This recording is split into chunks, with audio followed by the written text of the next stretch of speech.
अस्सलामुअलैकुम, मंडे मुबारक। आप देख रहे हैं नया दिन। मैं हूं आपके साथ मोहम्मद शोएब। मैं हूं महक असलम। तो हफ्ते का पहला दिन है और पहला दिन जरा एनर्जी वाला होना चाहिए और साल का ये आखिरी वीक भी स्टार्ट हो गया। ऐसे भी कह रहे थे आखिरी मंडे ऑफ 2020। आखिरी दिन चल रहा ना, आखिरी पीर, आखिरी मंगल, आखिरी जुम्मे को पहली।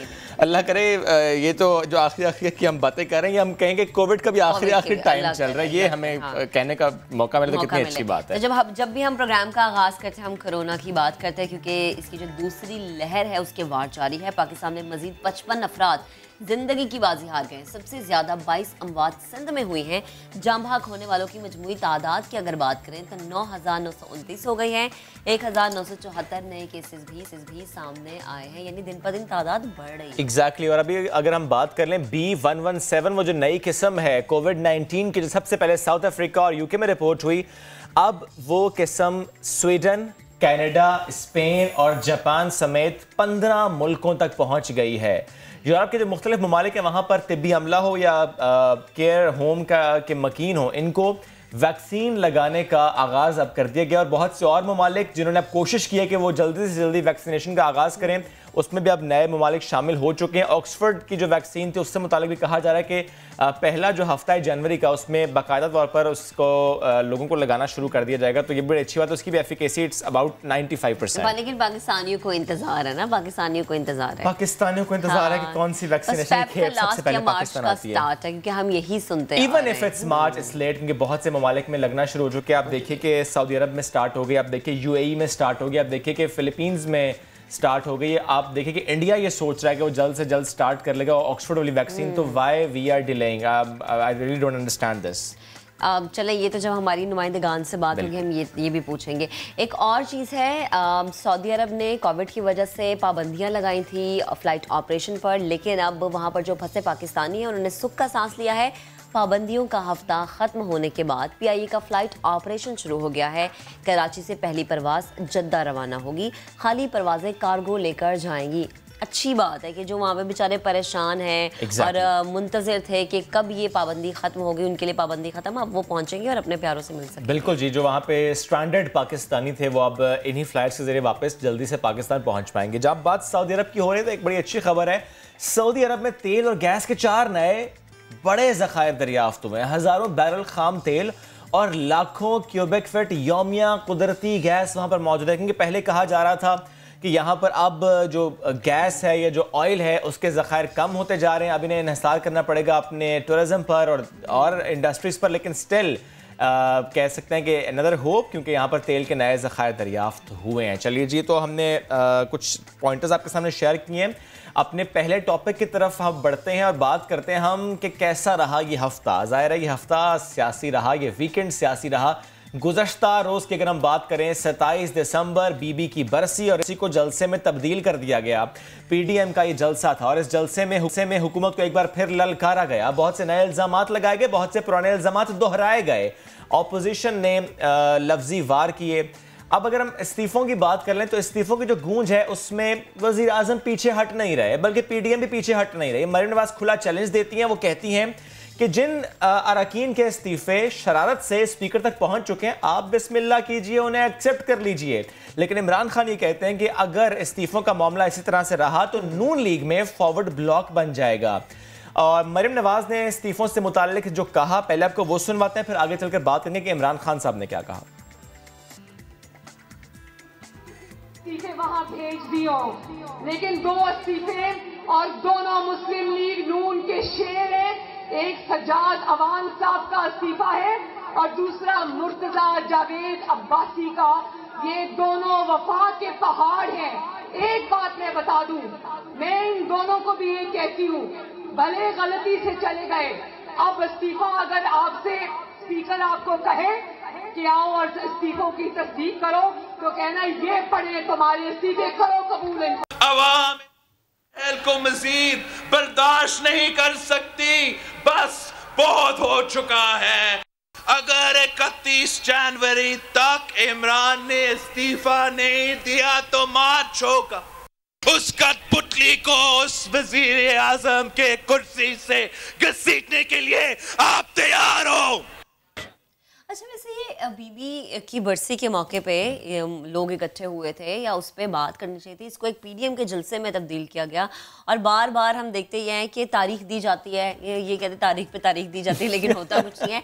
और ये बात हुकूमती नुमाइंदगान बारहा कहते रहे, खुसूसन शेख साहब बहुत दफ़ा ये कहते रहे। उन्होंने कहा जी कि कभी वो कहते हैं कि 31 तारीख है, कभी वो कहते हैं 2 तारीख है, कभी कहते हैं कि 3 दिन बाद आर पार हो जाएगा, लेकिन ऐसा कुछ होता नहीं है। अच्छा महक, जहाँ तक बात हम अपोजिशन रहनुमाओं की कर रहे हैं, तो मरियम नवाज ने गुज़श्ता रोज़ ये भी कहा कि बच्चा कहा जाता है लेकिन बच्चे से डर जाते हैं। वैसे मरियम साहिबा आपको तो बच्चा कभी भी नहीं कहा इमरान खान साहब ने, बिलावल को ज़रूर कहा। एनीवे, जब मरियम नवाज़ की हम बात करते हैं, अपने खिताब के दौरान मुखालिफिन को तो उन्होंने ललकारा, लेकिन वहीं पर उनका अंदाज थोड़ा सा मासूमाना भी रहा। बार बार मासूम मासूम का जिक्र करती रहीं। किसको कहती रहीं मासूम, ज़रा सुनिए।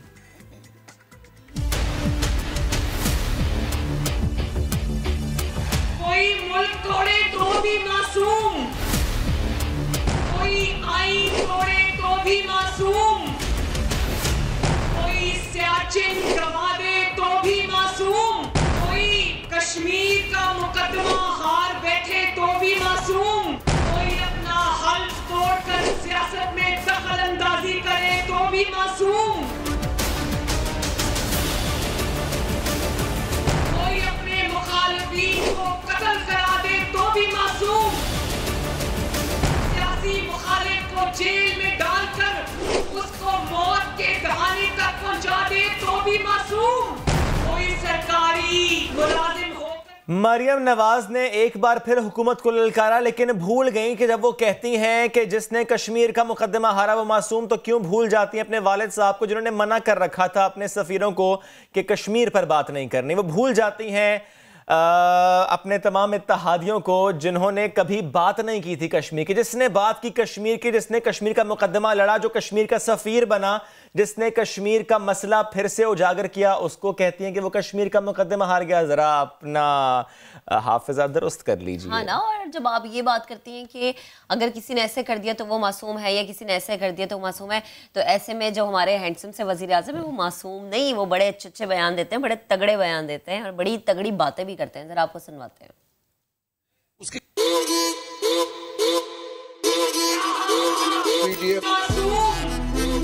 तुम्हारी हालत काबिले रहम है। देखो एक मजे की बात बताती हूँ।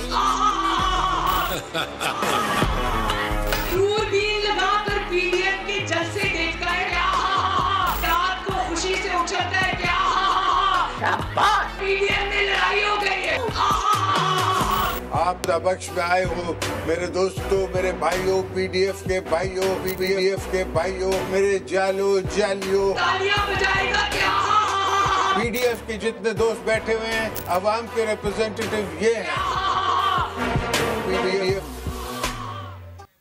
तो जनाब हाँ उन्होंने किस किस बात पर किया, आपने भी सुनकर हाँ तो ज़रूर किया होगा।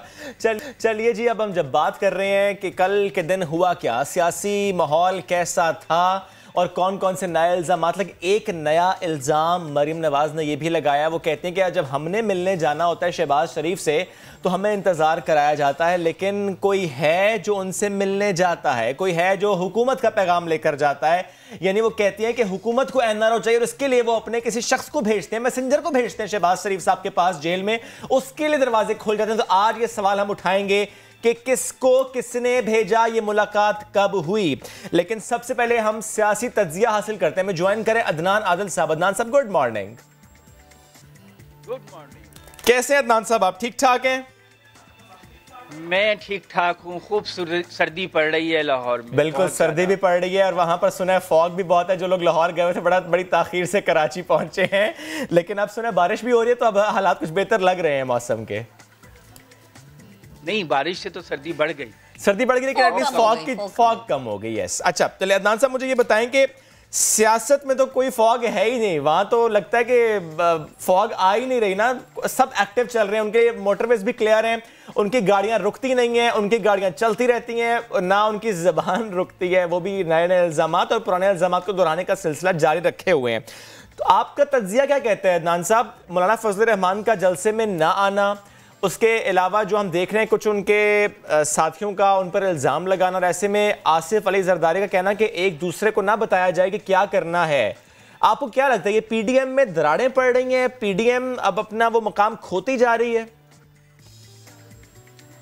3 बड़े वाकयात पिछले हफ्ते हुए हैं। आप चूंकि पूरे हफ्ते का रिव्यू कर रहे हैं, एक तो ये कि पीडीएम में जो इख्तलाफ हैं वो खुलकर सामने आए हैं। पीपल्स पार्टी की अप्रोच अलग है, नून लीग की अलग है, मौलाना जो है उनकी भी पीपल्स पार्टी से मुख्तलिफ रहा है।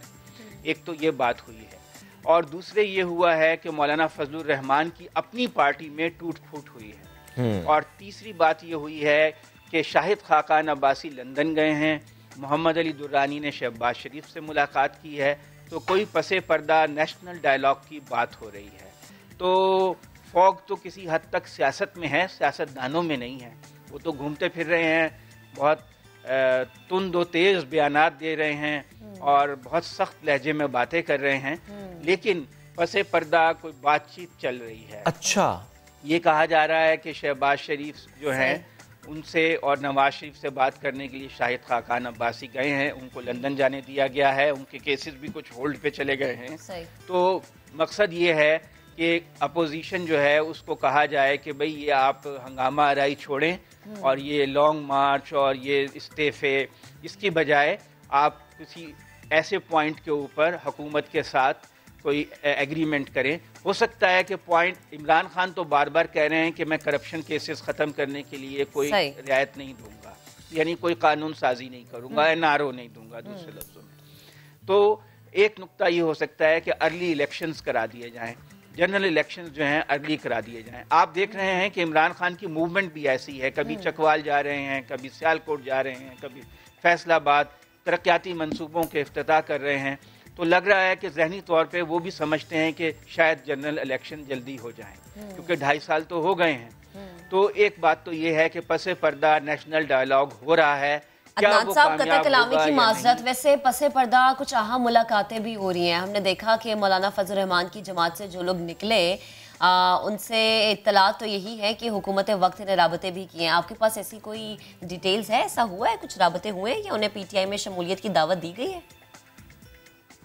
देखिए, ये तो एक बिल्कुल ऑब्वियस बात है कि जब एक आपका बहुत बड़ा मुखालिफ, मौलाना फजलुर रहमान तो इमरान खान के बिल्कुल ज़ाती मुखालिफ हो गए हैं ना, एक इंतकामी सियासत कर रहे हैं, कोई रियायत देने को तैयार नहीं है। जब उनकी पार्टी में इतने लोग टूट फूट हुई है, बहुत सीनियर लोग जो उनसे भी ज़्यादा सीनियर हैं, मौलाना फजलुर रहमान से भी ज़्यादा बानी अरकान हैं, जिनको फजलुर रहमान के वालिद मुफ्ती महमूद ने मेंबर बनाया था पार्टी का, वो अलग हो गए हैं और अलग धड़ा बना रहे हैं। तो जाहिर है कि हुकूमत को एक उम्मीद नज़र आती है कि उनके साथ बातचीत हो सकती है और उनके साथ मिलकर कोई इश्तराकी अमल किया जा सकता है।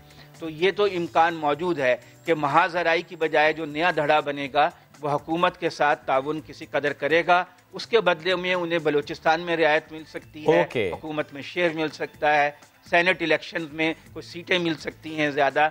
तो एक बात तो ये है। दूसरे ये है कि जो पीपल्स पार्टी है उसने बिल्कुल वाज़ेह कर दिया है कि वो ज़िमनी इलेक्शन लड़ेगी, वो सेनेट का इलेक्शन भी लड़ेगी। मुराद अली शाह कह रहे हैं कि हम सेनेट का इलेक्शन भी लड़ेंगे। तो वो जो कोशिशें थी कि सेनेट के इलेक्शन को सैबोताज किया जाए, वो तो लगता है नाकाम हो गई हैं। तो पीडीएम में सिर्फ नून लीग है जो एक इंतहा बिल्कुल से जो एक्सट्रीम इस वक्त बयानिए पर है, बाकी पार्टीज का ऐसा नहीं है, क्योंकि बिलावल भुट्टो ने यह भी कहा है कि 31 जनवरी तक अगर इमरान खान साहब ने रिजाइन ना दिया तो फिर लॉन्ग मार्च होगा। सर साथ रहिएगा, हमें इस वक्त ज्वाइन करेंगे नाहिद खान साबिक रहनुमा पीपल्स पार्टी, बेनज़ीर भुट्टो की पॉलिटिकल सेक्रेटरी रहीं, वो खातून जिनकी गोद में बेनज़ीर ने दम तोड़ा। जाहिर है वो लम्हात ऐसे थे कि जो कभी भी नाहिद खान भूल नहीं सकती। नाहिद साहिबा, बेहद शुक्रिया, आपने समा को वक्त दिया। नाहिद साहिबा, जाहिर है वो ऐसा मंजर था जो आपकी नज़रों से, आपके जहन से कभी जा नहीं सकता। और जब गुज़श्ता रोज़ आपने भी देखा होगा गड़ी खुदाबख्श में बीबी की बरसी का मौका हो लेकिन वहाँ पर हो जलसा, मौका हो बरसी का लेकिन वहाँ पर इल्ज़ामात की सियासत हो, मौका हो बरसी का लेकिन वहाँ पर वही इल्ज़ामात दोहराए जाएं जो हम माजी में जलसों में देखते आए हैं। आपको ये सुनकर, ये देखकर क्या महसूस हो? क्योंकि आप बीबी के बहुत क्लोज रहीं, मैंने पहले भी कहा, दोबारा कहता हूं कि आपकी तो गोद में उन्होंने दम तोड़ा। आपने जब ये मंजर देखा कि उनकी बरसी के मौके पर जलसे का माहौल, आपको क्या महसूस हुआ? देखिए, बीबी की 27 दिसंबर को पूरे पाकिस्तान से लोग ट्रिब्यूट पे करने के लिए कायद को मज़ार पे आते हैं, लेकिन कल का जलसा पीडीएम का जलसा था, बात पे थी कि पीडीएम आएंगे शहीद मोहतरमा बेनज़ीर भुट्टो साहब कुर्बानी को जो उन्होंने डेमोक्रेसी के लिए इस मुल्क में की है उनको ट्रिब्यूट पे करेंगे, लेकिन वो ट्रिब्यूट्स तो दूर की बात है, वहाँ सारी मतलब सियासी अपोजिशन की बातें हुई हैं। अपोजिशन के लिए बहुत सारे मौके होते हैं, रोज जलसे होते हैं, लेकिन वो एक ऐसी जगह थी जहाँ हमारी बड़ी सेंटिमेंटल किस्म की अटैचमेंट है उस जगह के साथ। हम अपनी कायद की, अपनी लीडर की बरसी के मौके पर आते हैं, उनको ट्रिब्यूट पे करते हैं, उनके अच्छे कामों को जो उन्होंने पाकिस्तान के अंदर अमन लाने के लिए, डेमोक्रेसी के लिए जो जदोजहद की कि आज पाकिस्तान के अंदर जो सियासी स्पेस है वो इतनी श्रिंक होती जा रही है, उनकी शहादत के बाद के पॉलिटिशियंस एक गाली बनते जा रहे हैं। ये हर आप किसी भी चैनल को उठाओ, किसी न किसी पॉलिटिशियन की करप्शन की दास्तानें आ रही होती हैं। तो मैं समझती हूँ कि जो मोहतरमा का सबसे बड़ा नुकसान हुआ है, मोहतरमा की शहादत का, कि पीपल्स पार्टी के अलावा पाकिस्तान का इतना बड़ा नुकसान हुआ है, डेमोक्रेसी का इतना बड़ा नुकसान हुआ है कि शायद वो सदियों तक फिल नहीं हो सकेगा। मैं किसी के ऊपर क्रिटिसिज्म नहीं करना चाहती, लेकिन मैं ये समझती हूँ कि कल का जलसा जो था, कल एक अच्छा मौका था तमाम उन लोगों के लिए भी जिन्होंने बीबी को भी बुरा भला कहा, जिन्होंने भुट्टो साहब को बुरा भला कहा, उनकी जाए शहादत जहाँ पे वो उनकी आखिरी आरामगाह है वहाँ आए थे, तो जो गलतियां उनकी पिछली थी उनकी शायद तलाफी हो जाती अगर उनको ट्रिब्यूट पेश करते कि भाई उसने मुल्क के लिए बहुत किया। कोई मामूली बात तो नहीं है। आप बेनज़ीर भुट्टो साहब की शहादत हुई, शहीद जुल्फ़िकार अली भुट्टो की शहादत हुई, कोई किसी और लीडर ने तो नहीं इस मुल्क के लिए जान दी। एक दो लीडर हैं जैसे आप जिक्र भी कर रही हैं, ऐसे लीडर्स तो सदियों में नहीं मिलते हैं। बिल्कुल, आप बिल्कुल दुरुस्त फरमा रही हैं, लेकिन अगर हम इस तरह से बात कर लें कि जो पीडीएम का बयानिया है, कल के मौके को निकाल के आप ओवरऑल उस बयानी को कैसा समझती हैं? आप उसके साथ खड़ी हैं? आप मानती हैं कि पीडीएम जो मुतालबात करी है वो बिल्कुल दुरुस्त है? दीदी देखिए, पीडीएम के मुताबिक मैं एक सिर्फ बात कहती हूँ, बीइंग एन न्यूट्रल पर्सन, कि देखिए अपोजिशन को दीवार के साथ नहीं लगाना चाहिए। अपोजिशन को जरूर एक डायलॉग करा, तो आप करप्शन पे कोई कॉम्प्रोमाइज ना करें। मैं खान साहब की बात पे बिल्कुल उनको अप्रिशिएट करती हूँ कि वो करप्शन पे कॉम्प्रोमाइज करने को तैयार नहीं है, लेकिन there are certain political issues जो मुल्क के अवाम के साथ उनकी बेहतरी के लिए किए जा सकते हैं। अब पाकिस्तान 2.5 साल इस गवर्नमेंट को भी होने वाले हैं। अब मसला ये हो रहा है कि सिवाय आपस की लड़ाई के, अपोजिशन और गवर्नमेंट की लड़ाई के और कोई चीज नहीं आती। अपोजिशन एक आवाज होती है, आवाम की आवाज होती है। जाहिर है ऑब्वियसली वो इतनी वोट लेके इलेक्ट होके आए हुए हैं, वो एक यानी गवर्नमेंट इन वेटिंग होती है, और अगर अपोजिशन आवाज ना उठाए तो गवर्नमेंट फिर मनमानियां करती है। तो मेरा ख्याल है इस वक्त खान साहब के लिए भी बेहतर रास्ता ये है कि वो बगैर करप्शन के कॉम्प्रोमाइज किए वो डायलॉग करें। डायलॉग बिल्कुल सही है, डायलॉग करेंगे तो मामला हल होंगे। एक बेहतर माहौल, पॉलिटिकल माहौल पाकिस्तान के अंदर क्रिएट करें, जिसमें पाकिस्तान के हालात, पाकिस्तान की इकॉनमी, पाकिस्तान एक बड़े ऐसे दौर से गुजर रहा है। आपके जो खत्ते के हालात है वो चेंज हो रहे हैं। इंडिया का थ्रेट आपके पास है, अफगानिस्तान के साथ आपके अच्छे हालात हो रहे हैं, आपके ईरान के साथ अच्छे ताल्लुकात हो रहे हैं। तो इन हालात में अपोजिशन को साथ लेकर चलना बहुत जरूरी है। साथ मौजूद थी आप, आपने दुरुस्त कहा, माहौल अच्छा होना चाहिए, डायलॉग होना चाहिए और ऑपोजिशन से लगाना नहीं चाहिए, क्योंकि ऑपोजिशन के जितने भी रहनुमा हैं वोट लेकर आए हैं, उनकी भी अपनी एक ताकत है और उनको सुनना चाहिए, उनसे बैठकर बात करनी चाहिए, उनका अपना एक्सपीरियंस भी है। हमें इस वक्त ज्वाइन कर रहे हैं पीएमएलएन के रहनुमा राना सनाउल्लाह साहब। राना साहब बेहद शुक्रिया। राना साहब, ये बात दुरुस्त है, डायलॉग होना चाहिए, ये बात दुरुस्त है, अच्छे माहौल में बात होनी चाहिए, मसाइल का हल होना चाहिए, लेकिन मुझे बताइएगा कि जो वज़ीर-ए-आज़म साहब बात कह रहे हैं कि अगर इस्तीफ़ों की बात होती रही तो बगावत हो जाएगी, फॉरवर्ड ब्लॉक बन जाएगा, वो ये कहते हैं कि ऐसा हो नहीं सकता, यानी वो इस पीडीएम की तहरीक को सीरियस ले नहीं रहे। लेकिन दूसरी तरफ जिस तरह मरियम नवाज साहब ने भी बात की, उन्होंने कहा कि हमने अगर शहबाज शरीफ साहब से मिलने जाना हो तो वक्त लगता है, मुलाकात का वक्त नहीं मिलता, लेकिन कोई मैसेंजर जाता है तो उसके लिए दरवाजे खुल जाते हैं। तो राणा साहब, इन एक्चुअल हो क्या रहा है? क्या वाकई हुकूमत कोशिश कर रही है, एनआरओ की हुकूमत राबते कर रही है, हुकूमत ट्राई कर रही है कि इस तहरीक को किसी तरह से सबूताज किया जाए?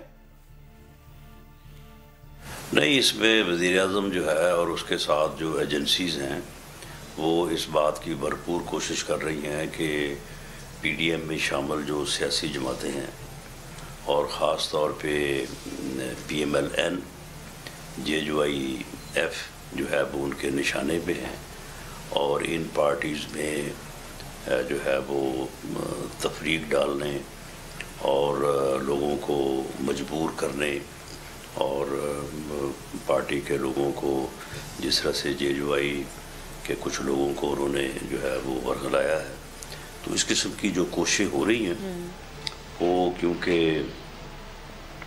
वज़ीर-ए-आज़म की मर्ज़ी, मंशा और उसकी ज़ेरे निगरानी हो रही हैं, तो इसलिए वो ये समझते हैं कि वो इस तरह से करने में कामयाब हो जाएंगे।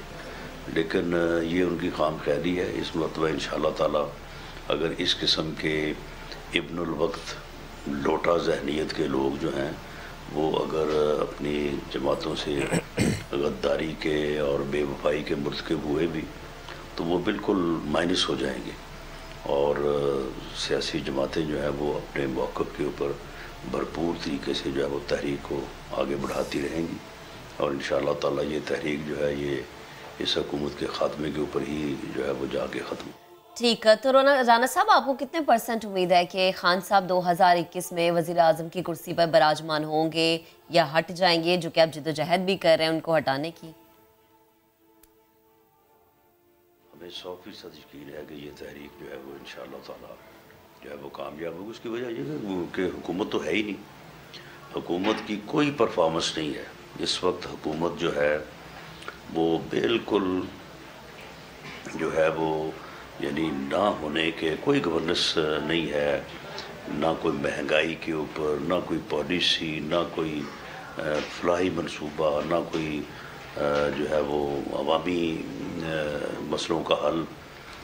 मास वाइज के कि अब जो तहरीक है पीडीएम की, यानी आज 27 दिसंबर है, आज अपोजिशन का जलसा होना था लाड़काना में, तो आज सारा दिन आप हुकूमत देख लेंगे हुकूमत ने क्या काम किया है मासवाए उस जलसे को जो है वो फेस करने के।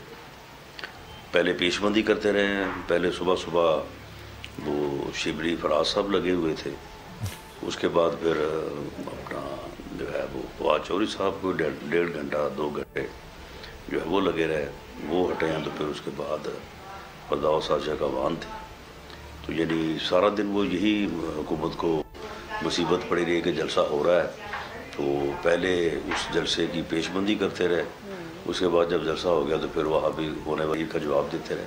तो इस तरह से मुल्क तो नहीं चल सकता और इस वक्त मुल्क चल भी नहीं रहा। इस वक्त मुल्क का इर्रेपरेबल लॉस हो रहा है। अगर ये फौरी तौर पे ये हुकूमत मुस्तफ़ी हो के इलेक्शन का ऐलान नहीं करती तो हुकूमत को तो मुल्क को इर्रेपरेबल लॉस होगा। इसलिए ये बड़ा ज़रूरी है कि ये हुक्मरान जो है जितनी जल्द हो सके रिज़ाइन करें और इस मुल्क में फ्री और फेयर इलेक्शन का इनेकाद हो। राना सनाउल्लाह साहब, बेहद शुक्रिया गुफ्तगू करने के लिए। अब ज़रा पीटीआई की बात करें तो अली ज़ैदी साहब का कहना है कि आईजी सिंध दूध पीते बच्चे नहीं हैं जिसे अगवा कर लिया जाए, वो सब पीपल्स पार्टी का ड्रामा था। ये बड़ा दावा उनकी जानिब से सामने आया है और उनके मुताबिक वज़ीर आला सिंध झूठ बोल रहे हैं। हमारे साथ तहरीक इंसाफ की रहनुमा अनलीब अब्बास साहिबा मौजूद हैं, उनसे बात कर लेते हैं, उनसे जान लेते हैं कि जो दावा करें अली ज़ैदी साहब वो इस चीज़ को कैसे देखती हैं। अनलीब साहिबा, अस्सलाम वालेकुम, गुड मॉर्निंग। आपके मुताबिक जो दावा किया जा रहा है, अली ज़ैदी जो बात कर रहे हैं, ये उनका अपना एक तज्जिया है या तहकीकात पर, हक़ाइक़ पर मबनी कोई बात है वाकई ऐसी? प्रिया जी, जहाँ तक आईजी सिंध का ताल्लुक है वो तो मुराद अली शाह ने खुद ही और आपके स्पोक्सपर्सन है, अगर आप उनकी स्टेटमेंट देखें तो उन्होंने कहा कि जी आईजी साहब अगवा नहीं हुए थे। ये तो उन्होंने खुद स्टेटमेंट दे दी है और उस स्टेटमेंट के बाद आपको शक नहीं रह जाता कि ये सारा झूठ था, ये सारा एक स्टोरी थी और हर चीज पे इनका झूठ जो है खुद ही आश्कार हो जाता है। खुद ही ये शोर मचाते हैं, उसके बाद खुद ही ये बता देते हैं। आपको याद होगा कि 2 इंक्वायरी रिपोर्ट्स बननी थी उस पर। एक तो बिलावल ने जो कहते हैं कि जी हम कभी भी फौज को चाहते हैं, पीडीएम का मंशूर है कि जी फौज अपने बैरक्स में रहे। फोन किया, आपकी अपनी हुकूमत है सिंध में, फोन किया किसको? Chief of the army staff. उनको कहा जी आप इंक्वायरी करें, और फिर कहा कि जी एक मेरी अपनी हुकूमत सिंध भी इंक्वायरी करेगी। अच्छा, वो फौज ने तो अपनी इंक्वायरी कर दी, उन्होंने सजाएं भी दी, फारिग भी कर दिया। सिंध हुकूमत की अभी तक इंक्वायरी नहीं आई। अंजलीब साहबा, अगर फौज ने इंक्वायरी की, फौज ने एक्शन लिया, फारिग भी किया, तो इसका मतलब है कुछ तो गड़बड़ हुई थी ना। फिर आप कैसे कह सकते हैं कि वो अगवा नहीं हुए थे? फिर कैसे कहा जा सकता है कि वो ड्रामा था? नहीं, आप समझे नहीं बात, और मेरी पूरी सुन लें तो फिर आप समझेंगे। मैं उठ के कह देती हूँ जी कत्ल हो गया, अब उस पर इंक्वायरी तो जरूरी होती है ना। अब वो कत्ल की बजाय अगर कोई खाली लड़ाई थी तो उसको कत्ल कह देना तो झूठ है ना। अब वहां जो हुआ मिज़ारे कायद पे, बिल्कुल सबने देखा, बेहुरमती हुई बिल्कुल सबने देखा, बिल्कुल सही बात हुई सबने देखा। उसके बाद कानून वालों का काम है कि उसको देखें कि जी कौन सा जो लॉ है किस पे अप्लाई होता है। उन्होंने जहां जहां देखा कि लॉ को अडेयर नहीं किया गया, उन्होंने सजाएं भी दे दी। जो सिंध हुकूमत थी उन्होंने ना रिपोर्ट दी, और अब जाके कह रहे हैं कि जी आईजी साहब जो थे वो तो अगवाई नहीं हुए थे। मतलब आप ये सोचें। अंजलीब साहब, आई एम सॉरी बट आपकी आवाज में थोड़ी डिस्टॉर्शन है। बेवकूफ है। ठीक है, ठीक है। अंजलीब साहबा, यानी आप ये कहती हैं कि वो जो दावा कर रहे हैं वो हकीकत पर मबनी है, वो तहकीकात की सपोर्टेड चीज़ है। ठीक है, अब मुझे एक और मामले पर भी प्लीज़ आपका कमेंट चाहिए। अंजलीब साहबा, ये जो गुज़श्ता रोज़ जलसा हुआ, बीबी की बरसी के मौके पर जलसा हुआ, क्या इससे हुकूमत की सफ़ों में हलचल मची है? क्या कुछ घबराहट है? क्योंकि अभी कुछ देर पहले राना सन्नाउल्लाह साहब भी कह रहे थे कि पहले शिबली फराज साहब की बात, उनके प्रेस कॉन्फ्रेंस करना, फवाद चौधरी साहब की बात करना, फिरदौस आशिक अवान साहबा का प्रेस कॉन्फ्रेंस करना। वो कहते हैं हुकूमत घबराती है, हुकूमत में डर है। और उसके साथ साथ मरीम नवाज़ कहती हैं कि एक तरफ ये कहते हैं कि हमें डर नहीं है इन बच्चों से, लेकिन दूसरी तरफ अपना बंदा भेजते हैं शहबाज शरीफ साहब से बात करने के लिए। तो व्हाट एक्चुअली इज हैपनिंग? क्या वाकई ऐसा हो रहा है कि बातचीत की जा रही है शहबाज शरीफ साहब से? मैं पहले आपके पहले पार्ट का जवाब प्लीज। देखें, पीडीएम जो है वो बेचारा तितर बितर पाश पाश हो गया। आपको याद होगा इन्होंने 15 दिन लाहौर के जलसे से पहले क्या कहा कि जी ये रेफरेंडम है, ये रेफरेंडम है, ये रेफरेंडम है, आर या पार, आर या पार, आर या पार। वो पार हो गया, पाश पाश हो गया, खत्म हो गया, इनकी जीरो वैल्यू रह गई। उसके बाद इनकी अपनी सफ़ों में जो है वो लोगों ने इनको छोड़ना शुरू कर दिया। ये अभी लेटेस्ट आप देखें कि अभी जो इन्होंने तकरीर कल की थी कि जी जो इस्तीफे दिए गए हैं 2 पहुंच गए हैं, चाहे वो गलती से पहुंचे हैं। मैं एक्सपेक्ट करती हूँ कि मेरे अपने बंदे जाके उन इस्तीफों को एक्सेप्ट करेंगे और उनके मुंह पे मार के इस्तीफा देके बाहर आएंगे। कल इनका इंटरव्यू आपके टीवी ने या किसी के टीवी ने वो लिया हुआ था जिन्होंने इस्तीफे दिए, वो इस्तीफे देने को तैयार ही नहीं है। तो मरियम की वैल्यू तो जीरो रह गई है। अब दूसरी बात जो आपने कही कि शहबाज शरीफ को कौन मिलने गया, दुरानी साहब का दूर दूर से ना पीटीआई से ताल्लुक है, ना अलायंस से ताल्लुक है, ना किसी हमारी जानने वाले का उससे ताल्लुक है। दुरानी साहब अगर खुद अपने आप को रेलेवेंस देने के लिए चले गए हैं शहबाज शरीफ के पास, बिकॉज वो समझते हैं या शहबाज शरीफ ने उनको खुफिया पैगाम भिजवाया कि आके मुझे किसी तरह छुड़वाओ, तो इसमें हम तो कुछ नहीं कह सकते, ये तो उनकी अपनी सियासत है। ये बात आपकी दुरुस्त है, लेकिन अंजलीब साहिबा मुझे प्लीज ये भी क्लियर कीजिएगा कि जो मौलाना फजलुर रहमान के साथी उनके खिलाफ हो गए, क्या उनसे हुकूमत राब्ते में है? बिल्कुल नहीं।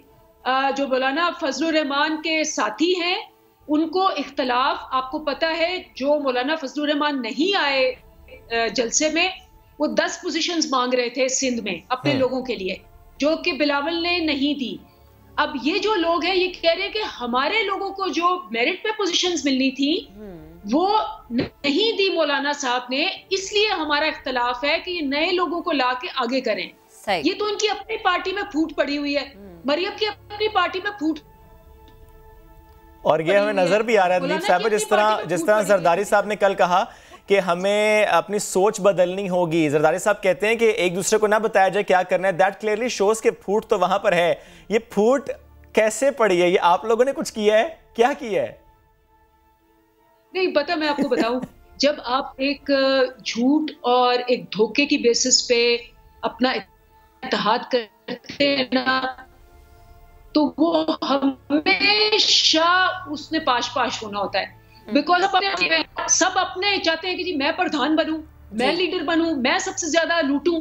तो वो जो लूट और घसूट पे जो नजरिया होता है ना, नजरिया लूट घसूट और नजरिया करप्शन, वो कभी भी कायम नहीं रहता। बिल्कुल, और ऐसे नजरियात में ज्यादा देर तक आगे भी नहीं चलते। अली साहब, एक और चीज वाज़ेह कर दीजिएगा, वजीर आजम जो फॉरवर्ड ब्लॉक की बातें कर रहे हैं, फिर उसमें कोई सदाकत नहीं है? देखिए, पहले तो राना सनाउल्लाह साहब से पता नहीं आपने सवाल किया नहीं किया कि राना सनाउल्लाह ने खुद परसों इंटरव्यू दिया है कि लॉन्ग मार्च और इस्तीफे शायद देखिए मौसम अच्छा नहीं है, मार्च अप्रैल में हम करें। तो ये तो इनका हाल है। मरियम कुछ और कह रही है, ये कुछ और कह रहे हैं। जहां तक फॉरवर्ड ब्लॉक का ताल्लुक है, फॉरवर्ड ब्लॉक बनेगा शायद, लेकिन वो ये नहीं बनेगा कि वो तो इनकी करतूतों की वजह से बनेगा, वो तो इनकी फूट की वजह से बनेगा, वो तो इनकी लूट की वजह से बनेगा, वो इनकी घसूट की वजह से बनेगा, इनके झूठ की वजह से बनेगा, वो हमारी वजह से नहीं बनेगा। ठीक है अनलीफ साहब, बनेगा, आपका फोकस है बनेगा, बनेगा या बन रहा है? कुछ ऐसी खबरें हैं, कुछ लोग हैं उनमें जिनके हवाले से आप लोगों को मालूम है जो उनके बयानिए के साथ नहीं खड़े?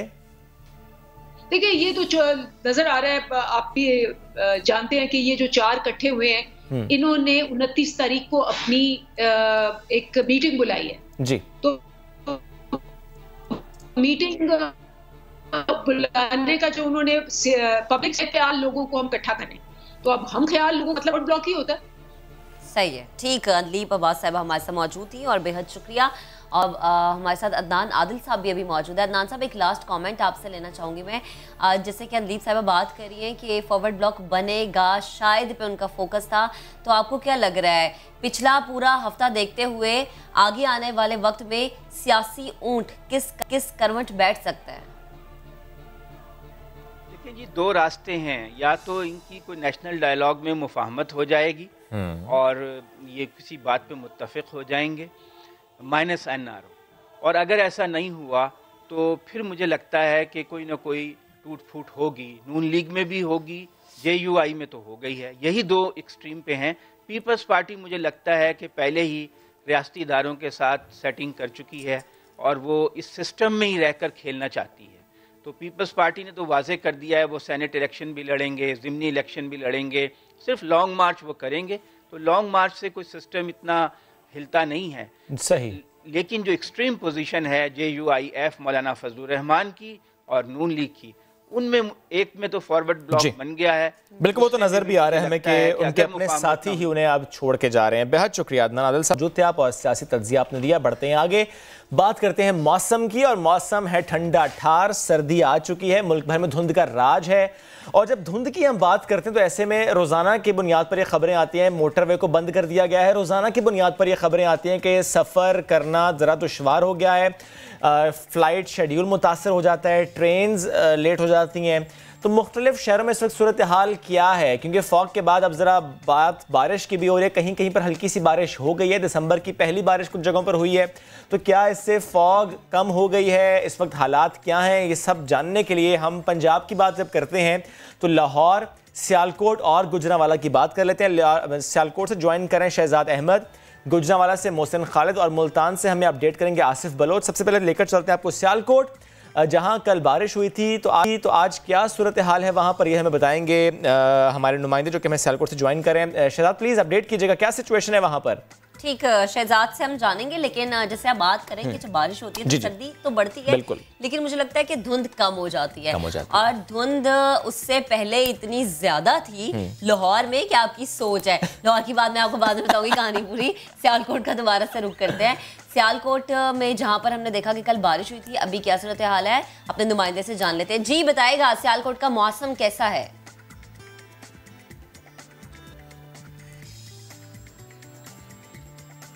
अच्छा, सियालकोट की तरफ भी जाएंगे क्योंकि मोहसिन खालिद इस वक्त हमें ज्वाइन कर चुके हैं फ्रॉम गुजरांवाला। तो पहले गुजरांवाला की बात कर लेते हैं, पहलवानों के शहर की बात कर लेते हैं। पहलवान कैसे मुकाबला कर रहे हैं? क्या आपको लगता है पहलवानों को ठंड नहीं लगती? मैं वैसे कहता हूं ठंड कैसे घुसती होगी पहलवानों के अंदर? उन्हें ज्यादा ठंड लगती होगी, मुझे लगता है मोटे लोगों को ज्यादा ठंड लगती है।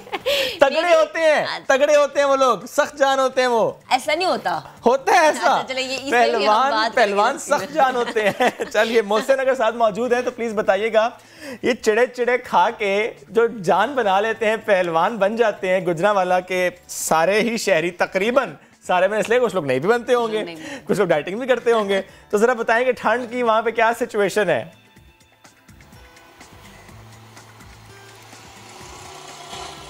जी बिल्कुल शोएब, सिर्फ पहलवान ही तगड़े नहीं है, गुजरांवाला के लोग भी तगड़े हैं क्योंकि इनकी खुराक भी काफी तगड़ी है। चिड़े बटेरे खाते हैं, मछलियां खाते हैं। ताहम अगर मौसम की बात की जाए तो गुज़िश्ता 4 रोज से शदीद धुंध की लपेट में था गुजरांवाला। शदीद जो है वो सर्दी थी। उसके बाद जब कल सारा दिन जो है बारिश होती रही है तो सर्दी तो बहुत ज्यादा मजीद बढ़ गई है, लेकिन इसके साथ साथ धुंध जो है वो कम हो गई है बारिश की वजह से। आज धुंध बिल्कुल नहीं है, मतलब बिल्कुल साफ है, लेकिन शदीद सर्दी है। इतनी ज्यादा सर्दी है कि काफी टाइम हो चुका है, लेकिन अभी तक मोहसिन कितनी ज्यादा सर्दी है, पारा कितना गिरा है, ये बताएं हमें ताकि हम इमेजिन कर सकें। जी बिल्कुल, आज का जो दर्जा हरारत है वो 6 सेंटीग्रेड है अभी यहाँ पे, और जो महकमा मौसमियात की रिपोर्ट है उसके मुताबिक आज सारा दिन जो है वेदर क्लाउडी रहेगा और उसके बाद कल और परसों जो है वो यहाँ पे सूरज निकलेगा। तो ये उम्मीद की जा रही है कल मौसम जो है थोड़ा सा जो है नॉर्मल रूटीन की तरफ वापस आएगा, लेकिन आज काफी ज्यादा सर्दी है। लोग मफरल लपेटे हुए, टोपियां गर्म पहने हुए, जैकेटें पहने हुए जो है बाहर निकल रहे हैं, लेकिन सर्दी इतनी ज्यादा है कि बहुत कम लोग हैं। आमदोरफ्त जो है इंतहाई कम है इस वक्त मार्केटों में, और जो है धुंध आज नहीं है, लेकिन मौसम जो है वो खासा अच्छा है, मौसम ठंडा है और लोग जो है घरों में रहने को तरजीह दे रहे हैं। बेहद शुक्रिया मोहसिन, आप भी अपना ख्याल रखिए। सियालकोट का रुकसाद अहमद से बात कर लेते हैं। शहजाद, कल हमने देखा था कि सियालकोट में बारिश हुई थी, ठंड की शिद्दत में भी इजाफा हुआ, धुंध तो छट गई, लेकिन पारा कितना गिरा है? क्या सूरत हाल है सियालकोट के मौसम की? जी बिल्कुल, सियालकोट में गुज़श्ता रोज़ और रात भर जो है बारिश का सिलसिला जारी रहा, जिसकी वजह से अब जो है वो सर्दी की शिद्दत में मज़ीद इजाफा हो गया है।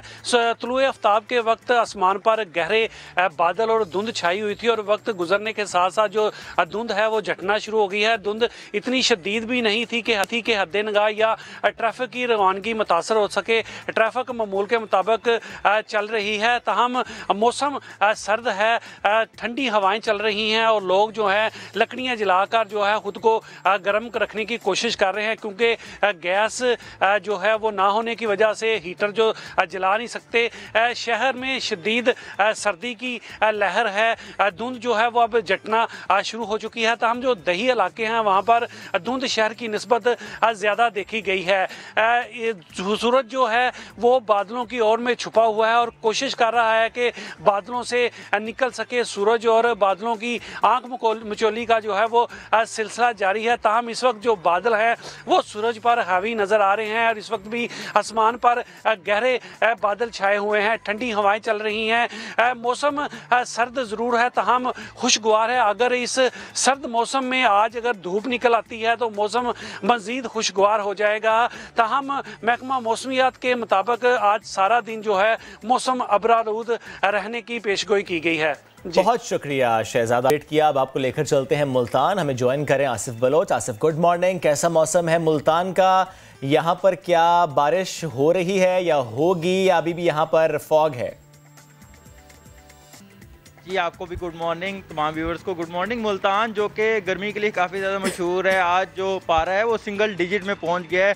सुबह के वक्त जो है पारा 3 डिग्री सेंटीग्रेड तक गिर चुका था, अब थोड़ी सी धूप निकली है तो पारा जो है वो 6 से 7 डिग्री सेंटीग्रेड तक पहुंच गया है। बारिश की तो आज जो है वो नवीद ज़रूर सुनाई है महकमा मौसमियात ने, लेकिन अभी तक जो है मौसम बिल्कुल साफ़ है, सूरज निकला हुआ है। लेकिन महकमा मौसमियात के मुताबिक आज शाम तक जो बारिश है उसकी इम्कान है, जिसके बायस जो यहाँ पर किसान हैं वो भी खुश दिखाई देते हैं, क्योंकि जब भी यहाँ पर धुंध होती है या बारिश होती है तो जो यहाँ पर गंदम की फसल है जो कि अब इब्तदाई मराइल में है तो उसके लिए वो काफ़ी ज़्यादा अच्छी साबित होती है। मुल्तान में गुज़िश्ता दिनों काफ़ी धुंध थी सुबह के औकात और ख़ासतौर पर रात के वक्त जो है वो धुंध के बायस कुछ हादसा भी हुए जिनके अंदर तकरीबन 8 के करीब जो लोग हैं वो जाँ बाक हुए हैं। गुज़िस्ता दिनों जो है कचहरी चौक के ऊपर फ्लाईओवर जहाँ पर एक गाड़ी जो सफाई की गाड़ी खड़ी थी सॉलिड वेस्ट मैनेजमेंट की, उसको जो है एक गाड़ी ने आकर हिट किया, जिसको धुंध की वजह से नज़र नहीं आया और ये हादसा पेश आया। और मौके पर 4 लोग जो हैं वो जाँ बाक हुए, जिनमें एक ऐसा शख्स भी मौजूद था जिसकी कुछ दिनों बाद शादी थी। तो यहाँ पर जो ट्रैफिक पुलिस एहलकार हैं वो बार बार यही जो है वो इल्तिजा कर रहे हैं शहरियों से कि अगर ज़्यादा ज़रूरत है तो घरों से निकलें, वरना जब धुंध का वक्त हो तो घरों से बाहर ना निकले, और अगर निकलें तो फोग लाइट्स का इस्तेमाल जो है वो ज़रूर करेंगे। यहाँ पर जो है वो कैंपेन भी चलाई जा रही है। तो मुल्तान में आज काफ़ी ज़्यादा सर्दी है, अमूमन इतनी सर्दी पड़ती नहीं है, तो मौसम तो साफ़ है, धुंध इस वक्त नहीं है, लेकिन सर्दी की जो शिद्दत है वो काफ़ी ज़्यादा है। पारा 3 डिग्री सेंटीग्रेड तक जो है वो जा चुका है, और महकमा मौसमियात के मुताबिक आज भी जो पारा है वो 2 से 3 डिग्री सेंटीग्रेड तक रहेगा, और ज़्यादा से ज़्यादा जो है वो 16 डिग्री सेंटीग्रेड तक रहने का इम्कान है। और बारिश की भी आज पेशगोई की गई है, और आने वाले जो दिन है, और आसिफ की बातें सुन के ना मुझे यहाँ पे बैठ के ठंड लगना शुरू हो गई है। खैर आसिफ, आपका बेहद शुक्रिया, आप हमें मुल्तान से अपडेट करते हैं, मुख्तलिफ नुमाइंदगान मुख्तलिफ शहरों से हमें बताते हैं। लेकिन इत्तला जब दी जाती है कि देखें धुंध ज़्यादा है, सफ़र ना करें, तो प्लीज़ इस इत्तला पे अमल किया करें, इसको एक कान से सुन के दूसरे कान से ना निकाल दें, क्योंकि इस तरह हादसात होते हैं। जब गहरी धुंध होती है तो अक्सर हादसे की वीडियो भी सामने आती है और हम उसको नज़रअंदाज कर देते हैं कि ठीक है, होता है, चलता है, और इस तरह बहुत सारे लोगों की जाने जाती है। और अगर इसी माह की अगर हम बात कर लें तो 40 गाड़ियां आपस में टकराई सिर्फ एक महीने के अंदर। अभी पूरा दिसंबर जो है वो खत्म होने के करीब, जनवरी भी है। और ये बात जो आप करें मैं कि सिर्फ सियालकोट की है कि 40 गाड़ियां वहां पर टकराई। फैजपुर के करीब जो हादसा हुआ इसमें 12 गाड़ियां आपस में टकराई। शरकपुर पर 18 गाड़ियां एक साथ टकरा गई। तो ये जो हादसात हो रहे हैं कहीं ना कहीं पर तो गलती और कोताही हो रही है। जब बार बार कहा जाता है कि ड्यू टू फॉग कहा जा रहा है कि प्लीज़ सफ़र ना कीजिए, और वैसे भी कहा जा रहा है कि गैर ज़रूरी सफ़र से गुरेज कीजिए। तो हम आज इससे मुताल्लिक बात करेंगे। हमें ज्वाइन करें SSP मोटरवेज पुलिस सैयद हशमत कमाल साहब से। बेहद शुक्रिया आपके वक्त का। सर, अभी तो मौसम कुछ बेहतर हुआ, कुछ शहरों में बारिश के बाद फॉग कम हुई, लेकिन हम जानना आपसे ही चाह रहे हैं कि दिसंबर के महीने में जिस तरह हमने देखा कि कई बार मोटरवेज को बंद किया गया, थोड़ा सा प्लीज़ गाइड कीजिएगा कि हद्दे निगाह कितनी होती है जब ये फैसला किया जाता है कि मोटरवे को अब बंद करना है। अस्सलाम वालेकुम जी। वालेकुम सलाम। बिस्मिल्लाहिर्रहमानिर्रहीम। पहली चीज़ तो ये जी कि जो आपने क्वेश्चन किया कि विजिबिलिटी की हद्दे निगाह कितनी होती है, ये जी डिपेंड करता है। जब बहुत डेंस फॉग हो जाती है, जहाँ पे जो विजिबिलिटी है वो सिर्फ और सिर्फ 50 मीटर्स या 200 मीटर्स हो जाती है, तो फिर हम ये फैसला कर लेते हैं कि इस टाइम ये डेंजरस है ट्रैवलिंग के लिए मोटरवेज, तो हम उस टाइम मोटरवे को बंद कर दिया करते हैं। इसमें कुछ चीज़ें मैं कुछ अर्ज करूंगा, अपॉर्चुनिटी लूंगा इस आपके चैनल के हवाले से। पहली बात तो ये कि आपने ये बड़ा अच्छा पॉइंट रेस किया कि जब आप ट्रैवल करेंगी तो उससे पहले पूछ लें। हमारी हेल्पलाइन है national highways and motorway police की 130। उसके अलावा हमारा वेब पोर्टल है और हमारा एक ऐप है हम सफ़र के नाम से। उस पर चेक कर लें कम्यूटर्स जो है कि मोटरवे ब्लॉक तो नहीं है, और उसमें इन्होंने वेदर की जो फोरकास्ट होती है वो भी दी होती है। इसमें मेरी रिक्वेस्ट ये है पब्लिक से कि वो अनड्यू ट्रैवल ना करें।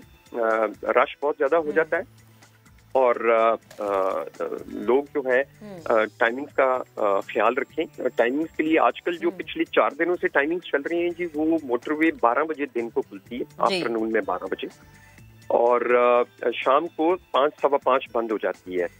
तो जो ट्रैवलिंग विंडो है वो यही 5 घंटे की बनती है। अच्छा। आपने जिक्र किया कि थोड़े दिनों पहले शरकपुर पे एक एक्सीडेंट भी हुआ, वो भी यही वजह थी कि हमारे वहाँ पे जो ऑफिसर थे वो लोगों को रोक रहे थे कि आगे ना जाएं और स्लो डाउन हो जाएं, लेकिन उनकी जो साइंस थे वो किसी ने नोट नहीं किए, जिसकी वजह से एक चेन रिएक्शन एक्सीडेंट हुआ, और उसमें जो है हमारी sir, I am sorry to interrupt you here, but ये क्या कहना चाह रहे हैं आपके?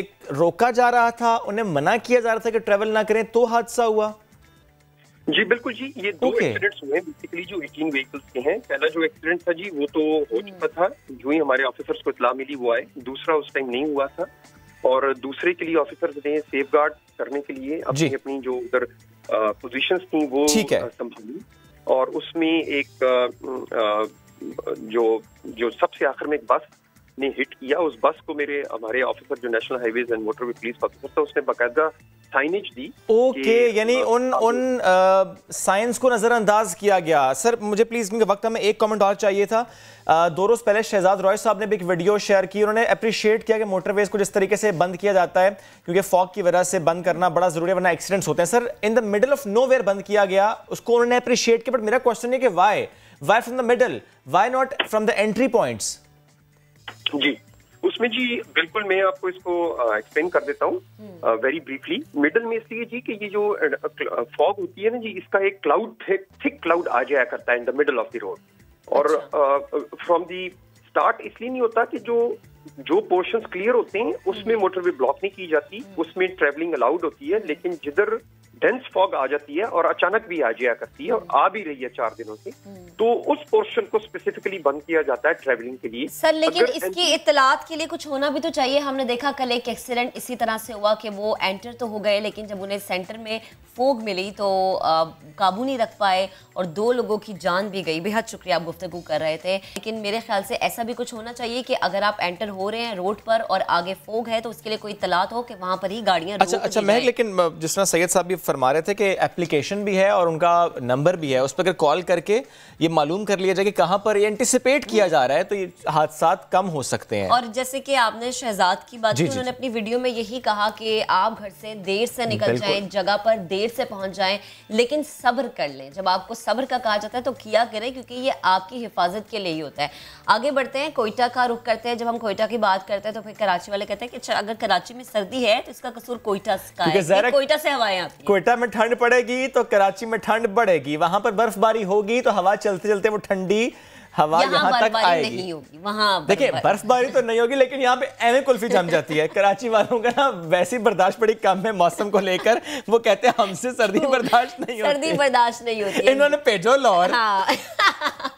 लेकिन जो लाहौरी कराची रहते हैं वो जब वापस लाहौर जाते हैं उनसे वहां की सर्दी बर्दाश्त, क्योंकि ज़रा यहाँ के मौसम के हवाले से हम आदी हो जाते हैं। तो जनाब ज़ियारत में दर्जा हरारत -8, जबकि कलात और गवादर में दर्जा हरारत -7 डिग्री सेंटीग्रेड रिकॉर्ड किया गया है। इतनी सर्दी में आप बर्दाश्त कर सकते हैं? वो -7 -8 और ये यहाँ पहुँचते तक क्या हो जाएगा। ठीक है थोड़ा सी प्लस हो, क्योंकि कहा जा रहा था दिसंबर में 3 तक पारा गिर जाएगा, वो वैसे 3 तक पता नहीं कब गिरेगा, तो 3-4 दिन ही बाकी रह गए इस महीने में। ऐसे में जब हम बात कर रहे हैं बलूचिस्तान की, जब हम बात कर रहे हैं बलूचिस्तान के कई शहरों की, तो वहां पर ज़्यादा सिचुएशन है कि बहुत से इलाकों में गैस नहीं आती, और जब गैस नहीं आती वो गैस हीटर्स इस्तेमाल नहीं कर सकते, उन्हें लकड़ियां जलानी पड़ती हैं।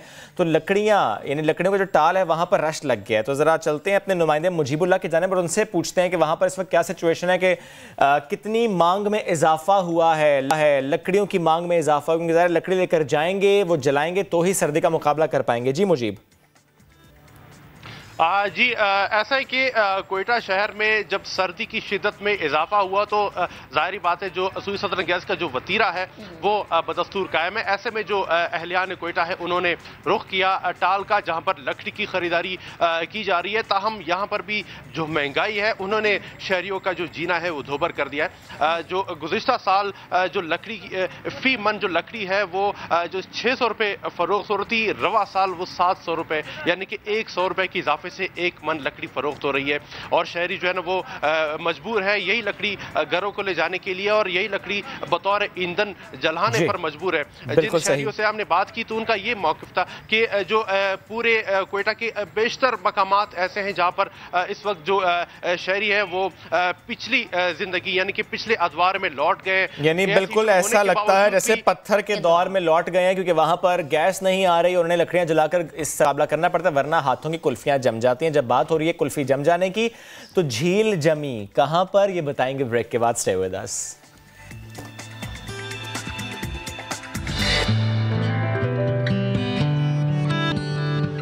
नए सिरे से खुशामदीद लेकर चलते हैं आपको ग़िज़र, और यहां ले जाने की वजह यह है कि वहां पर एक झील थी, वो झील गायब हो चुकी है। वाई? बिकॉज इतनी ठंड वहां पे पड़ी है कि अब वो झील बन चुकी है ग्राउंड। वहां पे आप जाकर स्केटिंग कीजिए, जाकर आप बेशक वहां पे फुटबॉल खेलिए, जाकर आप वहां पर क्रिकेट खेलने की कोशिश भी कर सकते हैं, स्लिप हो जाएंगे। अगर ऐसा मतलब कि कहीं से झील का ऊपर वाला हिस्सा टूट गया, क्रैक हो गया, तो ज्यादा खतरा है ना? नहीं खतरा तो है, बट ये हमने माजी में भी देखा है कि जब जमती है तो इतनी शदीद जमती है कि ऐसा कोई हादसा नहीं होता।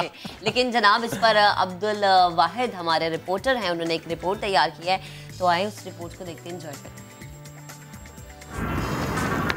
गिजर की मशहूर खलती झील ट्राउट मछलियों का मस्कन, जिसे खून जमा देने वाली सर्दी ने बर्फ के ग्राउंड में तब्दील कर दिया। क्या छोटा क्या बड़ा, सब फुटबॉल खेलते दिखाई देते हैं। पहले हमने झील के बारे में सुना था, देखा नहीं था, इस दफा हमने देखा, बहुत अच्छा लग रहा है। बच्चे और बच्चियां स्केटिंग की तरह बर्फ पर फिसलने के मजे ले रहे हैं। 15 नवंबर से लेके करीबन 25 जनवरी या 1 फरवरी तक ये मुकम्मल तरीके से जम जाता है। हमें इस पर कोई कुछ भी करने के लिए खौफ नहीं होता है, फुटबॉल करे या क्रिकेट करे, मुख्तलिफ स्कीज करते हैं। गैर मुल्की सयाह भी यहाँ आकर खूब लुत्फानंदोज हो रहे हैं। I think this place must be seen by the world because this is a very beautiful place. Like I've never seen a frozen lake in my entire life, and for the rest of the world it has to be seen and be discovered. खलती झील साल के 2 महीने मुकम्मल मुंजमद रहती है। अब्दुल वाहिद, समा, खलती, जिला geyser. खूबसूरत। आप जाएंगे, जाना चाहेंगे? मैं बिल्कुल जाना चाहूंगा यहाँ पर। स्केटिंग करेंगे? बिल्कुल करूंगा। क्रिकेट खेलेंगे? नहीं, क्रिकेट नहीं, स्केटिंग करूंगा। जब जाएंगे ना तो आपकी कुल्फी जम जाती है। जब बिल्कुल बिल्कुल कह रहे हैं ना, बट अब देखिए, बिल्कुल हो जाता है। महक वो जो एक सयाह थे, उन्होंने भी ये कहा ना कि उन्होंने जिंदगी में फ्रोजन लेक नहीं देखी, तो ज़ाहिर है क्योंकि मैंने भी अपनी जिंदगी में फ्रोजन लेक नहीं देखी था, मैंने सिर्फ फ्रोजन मूवी देखी है, तो मैं ये फ्रोजन लेक देखना चाहूंगा। वैसे बहुत से ऐसे शहर, बहुत से ऐसे इलाके हैं महक कि वहाँ पर कहा जा रहा है कि रिकॉर्ड भी टूटा। वहाँ ये कहा जा रहा है कि कई कई सालों बाद वहाँ पर बर्फबारी हुई है, इतनी ठंड वहाँ पर कई कई सालों बाद पड़ी। जैसे कि लंडी कोतल, वहाँ पर भी गुज़श्ता रोज जो बर्फबारी है वो आई गेस 11 साल बाद हुई है। 11 साल बाद हुई है। और हर जगह पर आप देखेंगे सर्दी की शिद्दत बड़ी है, वो चाहे कराची हो जाए, लाहौर हो जाए, इस्लामाबाद या ऐसे इलाके हो जाए जहाँ पर आप सोच भी नहीं सकते कि अच्छा सर्दी पे दर्जा हरारत इतना गिर जाएगा, वहाँ पर ऐसा हुआ है। जिस हिसाब से रिकॉर्ड टूट रहे हैं, आइंदा आने वाले साल में कहीं कराची में बर्फबारी ना हो जाए। हाँ, ऐसा मुझे नहीं लगता। वैसे भी जल्दी बर्फबारी नहीं होने वाली कराची में। जनाब खुशाब की बात करेंगे, जहाँ पर एक खूबसूरत वादी, हल्की सी बारिश हुई और बर्फबारी हुई, जिसके बाद मौसम सुहाना हो गया, वादी मजीद निखर गई। वादी सोन में बर्फबारी हुई है। एक तो वैसे वो बहुत खूबसूरत वैली और वहां पर बर्फबारी, उसके बाद मौसम तो मतलब ठीक है, बहुत ठंडा, औसम हो गया होगा। औसम वहां वालों से पूछे वो तो कहेंगे कि ये तो हमारी कुल्फी जम गई है। बट वहां पर ज़ाहिर जो स्पेक्टेकुलर व्यूज है उसकी जब हम बात करते हैं, क्योंकि विंटर को एज फेस्टिविटी लेकर चलते हैं, जनाब राना ज़हीर ने हमें ज्वाइन किया, उनसे बात करते हैं। राना ज़हीर, बर्फबारी कितने साल बाद यहाँ पर हुई है और ये कितना जबरदस्त वहां पर इस वक्त व्यू है? जी बिल्कुल शुएब, कल खुशाब की सुन वैली में जो है हल्की बारिश के बाद बर्फबारी का सिलसिला शुरू हो चुका है। और मैं आपको बताऊं कि ये वो खूबसूरत जन्नत नज़ीर वादी है जहां हर साल ही जो है बर्फबारी जो है वो होती है। लेकिन इस बार जो है चेंज जो है वो ये आया है कि जनवरी के बजाय ये बर्फबारी का सिलसिला जो है ये दिसंबर में ही शुरू हो चुका है। और साथ साथ मैं आपको ये बताऊं कि ये चूंकि सतह समंदर से 5000 से भी ज्यादा फुट ऊंचाई पर है, तो ये पंजाब में मरी के बाद दूसरा मकाम है जहां पे ये बर्फबारी होती है। तो इसको, इस वादी को, इस खूबसूरत वादी को वैली ऑफ लेक्स भी कहा जाता है। यहाँ पे इतनी खूबसूरत झीलें हैं जो बड़ा दिलकश मंजर पेश करती है, और उस ऊपर से जब ये बर्फबारी होती है तो इस वादी का हुस्न जो है और भी निखरता है। जी, मुझे बताएं कि ये प्रेडिक्शन थी कि दिसंबर के एंड पे यहाँ बर्फबारी होगी? नहीं, ये अनएक्सपेक्टेड हुई है। वैसे जो है कई साल में, जैसे आपको बता रहा हूं कि यहाँ पे हर साल ही बर्फबारी होती है, लेकिन उसका जो पीरियड होता था वो जनवरी का पहला वीक या थर्ड वीक जो है ये पीरियड में बर्फबारी होती थी। लेकिन इस दफा जो है दिसंबर के आखिर में ही हो चुकी है। ठीक है, और दिसंबर के आखिर में वहाँ के लोगों ने बर्फबारी के मजे भी ले लिए। ठीक, बेहद शुक्रिया आपका, हमें अपडेट कर रहे थे राना ज़हीर। और हम जहाँ नहीं जा सकते, हम यहाँ पर बैठ के मजा ले लेते हैं कि चलो उस जगह पर आपको लिए चलते हैं, उस जगह पे लिए चलते हैं, वहाँ से इंजॉय करवाते हैं। खैर, जब हम बात करते हैं, बहुत सारे लोगों की ख्वाहिश होती है कि जी हमने ये करना है, वो करना है, ऐसी चीज़ खरीदनी है, वैसी चीज़ खरीदनी है, लेकिन हर एक शहरी, हर एक शख्स की ये ख्वाहिश होती है कि इसका अपना घर हो, इसका ख्वाब होता है, क्योंकि घर बहुत बड़ी नेमत है और खुसूसन अपना घर हो।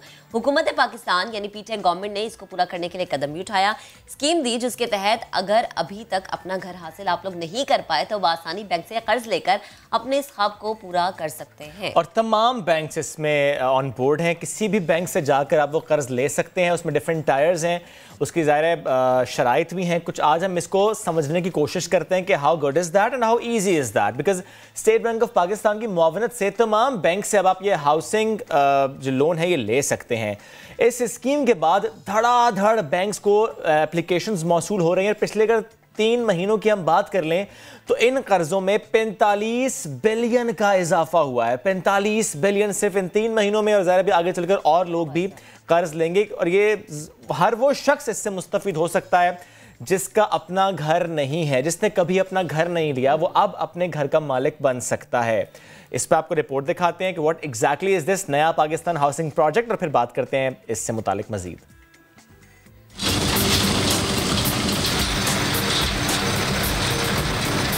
ख्वाबों का घर हकीकत में बनाना मुश्किल लगता है ना, मगर मुश्किल आसान बनाने के लिए पेश है नया पाकिस्तान हाउसिंग स्कीम। लेकिन हर जानिब से आती मुख्तलिफ आवाजों ने इस हुकूमती स्कीम को लेकर भी उलझन में डाल दिया। जहन में कई सवालात आ गए कि घर मेरा कैसे होगा। तो आइए उलझन सुलझाते हैं। अगर मुझे किसी भी इलाके में 125 गज का घर पसंद आ गया है जिसकी मालियत 35 लाख रुपए है, तो मेरी आमदनी को मद्देनजर रखते हुए बैंक 27 से 30 लाख रुपए लोन देगा, जिसको लौटाने के लिए मेरे सामने 2 प्रोग्राम होंगे। 10 साल प्रोग्राम में पहले 5 साल अदायगी में मुनाफे की शरह 5% होगी और अगले 5 साल 7% हो जाएगी। लेकिन अगर मैं अदायगी का वक्त 20 साल चाहता हूँ तो 10 साल बाद 27 लाख रुपए लोन पर 1 साल का 2.5% कायबोर भी अदा करना होगा। और अगर मेरा लोन 30 लाख रुपए है तो 10 साल बाद 1 साल के कायबोर की अदायगी बढ़कर 4% हो जाएगी। मगर मेरी फैमिली तो बड़ी है तो मुझे छोटा घर नहीं चाहिए, मैं 250 गज का घर लूंगा। तो चलिए इसके लिए लोन कितना और अदायगी कैसे होगी वो भी समझ लेते हैं।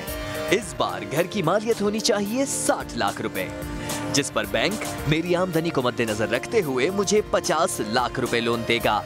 अब मैं रकम ज्यादा ले रहा हूँ तो अदायगी में मुनाफे की शरह भी बढ़ गई। पहले 5 साल मुनाफे की शरह 7% और अगले 5 साल 9% होगी। लेकिन मैं रकम 20 साल में लौटाना चाहता हूँ तो मुझे 1 साल का कायबोर 4% तक अदा करना पड़ेगा। मगर ठहरिए, अगर मेरे पास पहले से अपना घर मौजूद है तो मैं इस लोन का हकदार ही नहीं हूँ। मगर हाँ, मेरे पास घर नहीं, सिर्फ जमीन है और इस पर तामीर चाहता हूँ, तब भी नया पाकिस्तान हाउसिंग स्कीम मेरे लिए मुफीद होगी, क्योंकि बैंक मुझे कम से कम 10 और ज्यादा से ज्यादा 50 लाख रुपए फाइनेंस करेगा, जिसकी माहाना अदायगी पहले 5 साल के लिए 6,600 से लेकर 38,775 होगी। हो गई ना मुश्किल आसान। तो चलिए घर अपना बना लीजिए। क्या आपने वज़ीर-ए-आज़म की नया पाकिस्तान हाउसिंग स्कीम के तहत घर की बुकिंग कराई है? क्या इस नई स्कीम से कोई शिकायत है? क्या इस पर कोई डाउट है? क्या बैंक से लोन लेना आसान है या मुश्किल? ये वो सवाल हैं जो आपके भी जहन में होंगे। यही सवाल लेकर हम आवाम के पास गए, ये सवाल उनसे हमने किए। क्या जवाब मिला आपको सुनवाते हैं। तो हम नॉर्मल बैंक से कर्जा लेके अगर लेते हैं तो वो हमें ऑलमोस्ट डबल देना पड़ता है। तो क्या वजीर आजम की हाउसिंग स्कीम में भी यही सिचुएशन होगी कि हम बैंक से कर्जा, क्योंकि हमें मिल रहा है घर का, और अगर मिसाल के तौर पे 25 लाख का घर है तो हमें 50 लाख बैंक को पे करने पड़ेंगे? तो ये चीज़ें कन्फ्यूजन दूर हो जाए तो I will definitely apply for that. Government को आप एक स्टेक होल्डर के तौर पे आगे आना पड़ेगा और लोन फैसिलिटी जो है वो बहुत हेल्पफुल दिया है। इसमें गवर्नमेंट को यह है कि सेशनल रेट के ऊपर लोअर मिडिल क्लास के ऊपर लोन दिया जाए। गारंटियाँ इतनी मांगते हैं जी, यहाँ पे तो मोटरसाइकिल को किस्तों पे यानी कि दे देता, तो वो यानी कि गारंटी इतनी मांगता है। ये तो फिर यानी कि हुकूमत को चाहिए कि कोई आसानी यानी कि पैदा करे। गरीब आदमी ना तो टैक्स गुजार है तो ना उनको कर्जा मिलना है। ये सारे बड़े आदमियों ने लेना कर्जा और उनकी मिली पकड़ से अमीर लोगों ने और अमीर होना है, गरीब ने अमीर नहीं होना, ना गरीब को घर मिलना है। जिसने लोन लेना है ना, अगर उसके पास अपना प्लॉट भी नहीं होगा तो वो कैसे लोन लेने जाएगा? बैंक कहेगा जी आप अपनी प्रॉपर्टी प्लज करा दें, उसके पास प्रॉपर्टी तो है ही नहीं, वो प्लज क्या कराएगा? भाई गरीब तो फायदा उठाएंगे जरूर, जिसको फायदा पहुंचेगा वही उठाएगा। और दूसरी बात है कि हर एक को तो नहीं मिलेगी ये चीज़, जिसको मिलेगी उसको फायदा पहुंचेगा। अल्लाह ना करे यहाँ 10,000 रुपये सैलरी है, क्या कर्जा लूँगा मैं? ये तो आवाम को इन्होंने बेरोजगारी, महंगाई और इसमें ऐसा मार दिया है कि घर तो दूर, अभी 2 वक्त का खाना भी खाना मुश्किल है। अब देखते हैं कि क्या अगर वफाक की तरफ से आए तो फिर तो कामयाबी के चांसेस हैं, अगर सूबाई गवर्नमेंट की तरफ से आए तो फिर तो हो सकता है बिलावल हाउस पे ये सारा खर्चा हो जाए। तो जनाब बहुत सारे सवालात लोगों के जो कि आपने सुने, हमने सुने, हमारे भी जहनों में बहुत सारे सवाल हैं इस स्कीम को लेकर। अब भी कुछ लोगों के जहनों में सवाल है कि कहीं ये सूद पर कर्ज तो नहीं मिल रहा, क्योंकि जाहिर सी बात है इस्लामी जमहूरिया पाकिस्तान इस चीज़ को मद्देनजर रखा जाता है। घर किसके नाम पर होगा ये भी एक सवाल है। तो जनाब बहुत सारे सवालों के बहुत ज़्यादा जवाब जानने के लिए मिज़ान बैंक के प्रेसिडेंट इरफान सिद्दीकी साहब ने हमें ज्वाइन किया है, उनसे बात कर लेते हैं। अस्सलाम वालेकुम सर, गुड मॉर्निंग। वज़ीर आज़म के हुक्म पर स्टेट बैंक की जो स्कीम सामने आई है उसके बारे में आप क्या राय रखते हैं? बहुत अच्छी है, सिर्फ अच्छी है, या बहुत बहुत बहुत ज्यादा अच्छी है? राइट, वालेकुम सलाम, बिस्मिल्लाहिर्रहमानिर्रहीम। आई थिंक ये बड़ा अच्छा इंट्रोडक्शन आपके चैनल ने दिया कि क्या लोगों के इसमें शुबात हैं एंड ऑल दैट। तो इन सिंपल टर्म्स आपका जो सवाल है कि क्या ये बहुत अच्छी स्कीम है, ये यकीनन बहुत अच्छी स्कीम है और इसमें फोकस भी हुकूमत का बहुत ज़्यादा है। आई थिंक आपको मालूम होगा कि वज़ीर आज़म खुद माशाल्लाह इसमें बहुत इंटरेस्ट ले रहे हैं और ऑब्वियसली वो इंटरेस्ट ले रहे हैं तो पूरी कैबिनेट और स्टेट बैंक सब उसमें खासा इन्वॉल्व है। राइट। और इसकी बेसिक चीज़ ये है कि इसमें गवर्नमेंट स्टेट बैंक ने ये कही है कि भी जो भी बैंक्स की प्राइवेट सेक्टर लेंडिंग होती है उसका 5% जो हाउसिंग एंड कंस्ट्रक्शन इंडस्ट्री में देना ज़रूरी होगा। अभी तक ये परसेंटेज जो थी वो तकरीबन 1% के करीब थी। कुछ बैंक्स की ज़्यादा थी, मिज़ान बैंक की ज़्यादा थी, लेकिन अब हमें इसको 5% पे ले जाना होगा। तो इस हवाले से तकरीबन अगले 12 महीने में आप देखेंगे कि जो हाउसिंग एंड कंस्ट्रक्शन सेक्टर है उसमें बैंक्स के कर्जे मजमूई तौर पे डबल हो जाएंगे और उसमें 150 बिलियन का इजाफा आएगा। सर लेकिन आपने कहा कि हाउसिंग सेक्टर जब इजाफा आएगा तो ऑब्वियसली जी आपने जिक्र किया जा रहा है हाउसिंग सेक्टर पे आप फोकस करें, but due to this initiative इस हाउसिंग सेक्टर के साथ साथ बहुत से और सेक्टर्स अटैच होते हैं। फॉर एग्जांपल सीमेंट का सेक्टर भी अटैच होता है। तो सर मुझे प्लीज ये बताइएगा कि इकोनॉमी को ओवरऑल कितना फायदा होगा और कौन कौन से मजीद सेक्टर्स जो कि लिंकिंग सेक्टर्स हैं इससे उनमें बेहतरी आएगी? देखिए इसमें आपने तो देखे होंगे स्टॉक मार्केट में आजकल सीमेंट के शेयर, स्टील के, ग्लास के, ये सब ऊपर जा रहे हैं और ये माशाल्लाह कोरोना के बावजूद पाकिस्तान एक यूनिक जगह है मेरी नज़र में जहाँ पर ये सब एक्टिविटीज़ बहुत आगे बढ़ के हो रही हैं इसमें। तो ऑब्वियसली ये सारी इंडस्ट्री ऑलरेडी शुरू हो गई हैं। इसके अलावा सबसे ज़्यादा जो फ़ायदा होगा वो हमारे अनस्किल्ड लेबर और स्किल्ड लेबर का होगा जो डेली वेजेस पे काम करते हैं।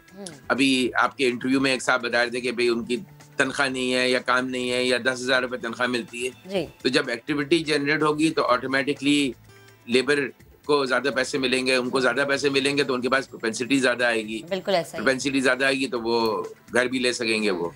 लेकिन सदीकी साहब जब पैसों का जिक्र आता है तो एतमाद की बात आ जाती है, भरोसे की बात जहन में आती है कि आया बैंक पैसे देगा या नहीं। और फिर दूसरी जानिब बैंक को भी होता है कि भरोसा हम उस पर करें जिसको हम पैसे दे रहे हैं कि वो हमें वापस करेगा या नहीं करेगा। तो अब इस नई स्कीम से भरोसे, एतमाद की बुनियाद मजबूत होगी मजीद? देखिए इसमें बेसिक जो बैंकिंग है, बैंकिंग इज इंटरमीडिएशन। अब आप जो बात कर रही हैं कि क्या बैंक को भरोसा होगा, तो बैंक को तो आज भी जो हम कर्ज और जितने भी इन्वेस्टमेंट करते हैं चाहे वो बड़ी इंडस्ट्री में हो या एसएमई में हो, तो हम वो रिस्क लेके करते हैं कि भाई ये पैसे हम दे रहे हैं और इंशाल्लाह ताला ये वापस आएंगे पैसे। क्योंकि बैंक के पास जो पैसे होते हैं वो कैपिटल खुद का जो होता है वो तो सिर्फ 8 से 10% होता है, बाकी 90% डिपॉजिटर्स का पैसा होता है इसमें। तो हमें वो ड्यूटी ऑफ केयर होती है कि हम जिसको भी पैसा दें वो इंडिविजुअल को लो कॉस्ट हाउसिंग में दें या एक बड़ी मल्टीनेशनल को अरबों रुपए के हिसाब से दें, तो हमें दोनों में पैसे वापस आने की इत्मीनान जरूरी है। अच्छा, एक बैंक नहीं कर रहा है, पाकिस्तान में माशाल्लाह तकरीबन 30 बैंक हैं, ये सारे के सारे हाउसिंग लोन प्रोवाइड कर रहे हैं। तो इसमें एक हेल्दी कंपटीशन भी होगा। स्टेट बैंक के टारगेट्स अगर हम मीट नहीं करते हैं तो पेनल्टीज लगती हैं, मीट करते हैं तो वो कैरेट एंड स्टिक वाला कॉन्सेप्ट भी है। तो हर बैंक चाह रहा है कि हम ये कर्जे ज्यादा से ज्यादा बुक कर पाएं। तो आपस में कंपटीशन भी है which is very healthy for the consumer, and consumer के लिए। सर इस कंपटीशन को आप एलैबोरेट कर सकते हैं? व्हाट डज दैट मीन कि कहीं पर सूद कम होगा, ऐसा कहना चाह रहे हैं आप? नहीं देखें इसका जो मार्कअप रेट है, मैं तो मिजान बैंक को रिप्रेजेंट कर रहा हूँ, इस्लामिक बैंक है, यहाँ सूद का कॉन्सेप्ट है ही नहीं। बिल्कुल सही है, नेम चेंज नहीं है, वो पूरा कॉन्सेप्ट अलग है, वो मैं आपको बताऊंगा आगे। बिल्कुल ठीक है सर, वो मैं उस पर आऊंगा। तकरीबन आपके जो जी जी, आपकी जो मंथली इंस्टॉलमेंट है वो चाहे आप इस्लामिक बैंक से लें या कन्वेंशनल बैंक से लें, वो तकरीबन बराबर होगी।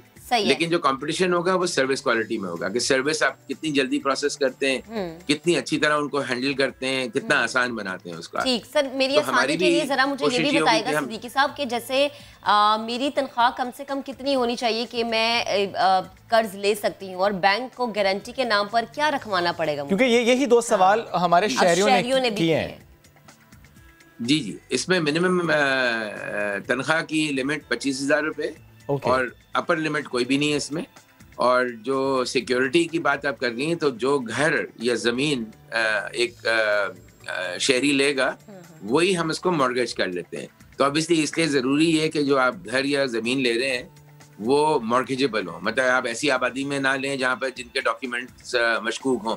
ऑब्वियसली बैंक की सिक्योरिटी तो वही होगी, और वो आपके लिए भी बेहतर नहीं है और बैंक के लिए बेहतर नहीं कि आप ऐसी जगह लें कि कल पता चला वो नाले की सफाई भी तो वो बस्ती खत्म हो गई। कलामी की माजरत, एक और चीज जरा मुझे बताएं। आपने कहा कि घर ऐसी जगह पर, ऐसी आबादी में या ऐसे माहौल में लेना चाहिए कि जहां पर कागजात का मशकूक होना ना बने।